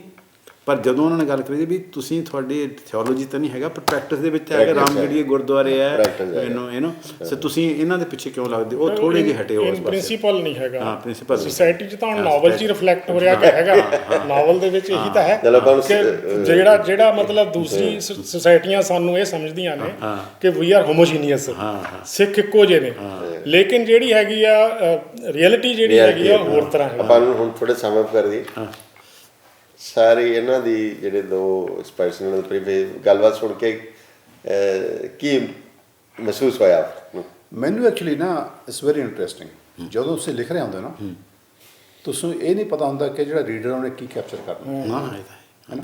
ਸੋ ਮੈਂ ਲਿਖਿਆ ਤੇ ਲਿਖ ਕੇ ਜਦੋਂ ਆਪਣੇ ਪ੍ਰੀਤਮ ਸਿੰਘ ਨੇ ਫਾਰਵਰਡ ਲਿਖਿਆ ਤੇ ਮੈਂ ਸੋਚਿਆ ਵੀ ਇਹ ਤਾਂ ਮੈਂ ਸੋਚਿਆ ਨਹੀਂ ਸੀ ਪਰ ਲਿਖਿਆ ਗਿਆ। ਤੇ ਹਰਵਿੰਦਰ ਸਿੰਘ ਨਾਲ ਮੇਰੀ ਗੱਲ ਹੋਈ, ਉਹ ਸੇਮ ਚੀਜ਼ ਉਸ ਤਰ੍ਹਾਂ ਹੈਗੀ ਨਾ। ਸੋ ਮੈਨੂੰ ਇਹ ਲੱਗਾ ਕਿ ਵੀ ਮੈਂ ਜੋ ਕੀਤਾ ਹੈ ਤਾਂ ਹੁਣ ਮੈਨੂੰ ਖੁਸ਼ੀ ਹੋ ਰਹੀ ਹੈ ਇਸ ਗੱਲ ਦੀ, ਤੇ ਮਾਣ ਵੀ ਹੋ ਰਿਹਾ ਮਹਿਸੂਸ ਵੀ ਸਾਡੇ ਜਿਹੜੇ ਐਕਸਪਰਟਸ ਬੰਦੇ ਨੇ ਉਹਨਾਂ ਨੇ ਮੈਨੂੰ ਪ੍ਰੋੜਤਾ ਦਿੱਤੀ ਹੈ। ਤੇ ਮੈਂ ਤਾਂ ਇੱਕ ਵਾਰੀ ਉਹਨਾਂ ਨੂੰ ਲਿਖਿਆ ਸੀਗਾ ਕਿਤੇ ਮੇਰਾ ਦਿਮਾਗ ਨੂੰ ਚੜ੍ਹ ਜਾਏ ਕਿਤੇ। ਇੰਟਰਸਟਿੰਗਲੀ ਜਿਹੜੀਆਂ ਮੈਂ ਇਹਨਾਂ ਦਾ ਫੋਰਵਰਡ ਨਹੀਂ ਸੀ ਪੜ੍ਹਿਆ ਪ੍ਰੈਸ ਸਾਹਿਬ ਦਾ, ਉਹਨਾਂ ਨੂੰ ਜਦੋਂ ਪੀਡੀਐਫ ਦੋਨਾਂ ਦੀ ਗੱਲਾਂ ਮਿਲਦੀਆਂ, ਗੱਲਾਂ ਮੈਂ ਦੇਖਿਆ ਉਹ ਆਲਮੋਸਟ ਮਿਲਦੀਆਂ ਨੇ। ਬਿਲਕੁਲ। ਤੇ ਫਖਰ ਸਾਨੂੰ ਵੀ ਹੈ, ਪ੍ਰਾਊਡ ਮੈਨੂੰ ਵੀ ਹੈ, ਕਿਉਂਕਿ ਜਦੋਂ ਦਾ ਲਿਖਣ ਲੱਗਿਆ ਨਾਵਲ ਉਹਦੇ ਮੈਨੂੰ ਮਤਲਬ ਕਹਿੰਦੇ ਮੈਂ ਨਾਵਲ ਲਿਖ ਰਿਹਾ, ਮੱਥਾ ਮਾਰ ਰਿਹਾ, ਇਹ ਹੋ ਰਿਹਾ, ਮਤਲਬ ਘੁਲ ਰਹੇ ਸੀ ਇਹ ਨਾਵਲ ਨਾਲ, ਉਹ ਮੈਨੂੰ ਪਤਾ ਲੱਗਦਾ ਰਿਹਾ। ਤੇ ਵੈਸੇ ਵੀ ਮੈਨੂੰ ਤਾਂ ਖੈਰ ਸਾਡਾ ਜਿੰਨਾ ਲੰਮਾ ਸਾਥ ਹੈ ਸਾਡਾ, ਤੇ ਬਹੁਤ ਫਖਰ ਇਸ ਗੱਲ ਤੇ ਤੁਹਾਡੀਆਂ ਗੱਲਾਂ ਸੁਣ ਕੇ ਮੈਨੂੰ ਹੋ ਰਿਹਾ। ਮੈਂ ਨਹੀਂ ਨਾਵਲ ਪੜ੍ਹਿਆ ਪੂਰਾ ਸੀ, ਨਜ਼ਰ ਮਾਰੀ ਜ਼ਰੂਰ ਹੈ, ਤੁਹਾਡਾ ਪ੍ਰੀਫੇਸ ਪੂਰਾ ਪੜ੍ਹਿਆ ਸੀ, ਕੁਛ ਮਾੜੇ ਨਜ਼ਰ ਮਾਰੇ ਸੀ, ਮੈਂ ਨਹੀਂ ਪੜ੍ਹਿਆ। ਤੇ ਪਰ ਬਹੁਤ ਅੱਛਾ ਹੋਈ ਡਿਸਕਸ਼ਨ, ਆਪਣੀ ਗੱਲਬਾਤ ਬਹੁਤ ਅੱਛੀ ਹੋਈ। ਤੇ ਉਮੀਦ ਕਰਦੇ ਹਾਂ ਕਿ ਇਹ ਸਾਡੀ ਜਿਹੜੀ ਅੱਜ ਦੀ ਜਿਹੜੀ ਵਾਰਤਾਲਾਪ ਹੈ ਉਹ ਇਸ ਨਾਵਲ ਬਾਰੇ ਹੋਰ ਜਿਹੜੇ ਲੋਕ ਨੇ ਉਹਨਾਂ ਨੂੰ ਜਾਣਕਾਰੀ ਦੇਣ ਵਾਸਤੇ ਇੱਕ ਪਲੇਟਫਾਰਮ ਮੁਹੱਈਆ ਕਰੇਗੀ। ਤੇ ਇਹਦੀ ਅਸੀਂ ਬੈਸਟ ਵਿਸ਼ੇਸ ਦਿੰਦੇ ਹਾਂ, ਸ਼ੁਭ ਇਛਾਵਾਂ ਨਿਸ਼ਪਾਲ ਨੂੰ ਕਿ ਇਹਦੀ ਜਿਹੜੀ ਲਾਂਚਿੰਗ ਹੋਏਗੀ, ਲਾਂਚ ਹੋ ਕੇ ਇਹਦੀ ਜਿਹੜੀ ਲੋਕ ਪੜ੍ਹਨਗੇ ਤੇ ਇਹ ਐਨਕਰੇਜ ਹੋਰ ਹੋਣਗੇ ਲਿਖਣ ਵਾਸਤੇ। ਹਾਂ ਬਿਲਕੁਲ। ਸਭ ਤੋਂ ਜਿਹੜਾ ਵੱਡਾ ਨਾ ਤੁਹਾਡੀ ਅਚੀਵਮੈਂਟ ਹੈਗੀ ਉਹ ਹੀ ਹੁੰਦੀ ਹੈ ਕਿ ਜੇ ਲੋਕੀ ਪੜ੍ਹ ਲੈਣ। ਨਹੀਂ ਪੜ੍ਹਨਗੇ, ਹਾਂਜੀ, ਉਹ ਹੁੰਦਾ ਵੀ ਤੁਸੀਂ ਚਲੋ ਜੋ ਕੀਤਾ ਦੇਖੋ ਆਗਾਜ਼ ਤੋਂ ਅੱਛਾ ਹੈ। ਹਾਂ ਬਿਲਕੁਲ ਬਿਲਕੁਲ, ਆਗਾਜ਼ ਤੋਂ ਅੱਛਾ ਹੈ, ਦੇਖਦੇ ਹਾਂ ਅੱਛਾ ਰਹੂਗਾ ਬਹੁਤ ਸਾਰਾ। ਬਾਕੀ ਮੇਰੀ ਇੱਕੋ ਹੋਪ ਹੈਗੀ ਕਿ I have not hurt anybody by writing this, ਤੇ I have tried to capture what exists truly. So I have done a good job, I hope. Yes you have ਬਸ ਇਹੀ ਹੁੰਦੀ ਹੋਪ। ਐਂਡ ਕੰਗ੍ਰੈਚੁਲੇਸ਼ਨ ਬਹੁਤ ਮਿਹਰਬਾਨੀ, ਆਲ ਸ਼ੁਕਰੀਆ। The best ਵਿਸ਼ੇਸ for the future ਸਾਰਿਆਂ ਨੂੰ ਪ੍ਰੀਤਮ ਜੀ, ਸਰਬਜੀਤ ਸਾਹਿਬ, ਬਹੁਤ ਮਿਹਰਬਾਨੀ, ਥੈਂਕ ਸ਼ੁਕਰੀਆ you Sahib, thank you Ravinder Singh ji. ਸ਼ੁਕਰੀਆ, ਥੈਂਕ ਯੂ।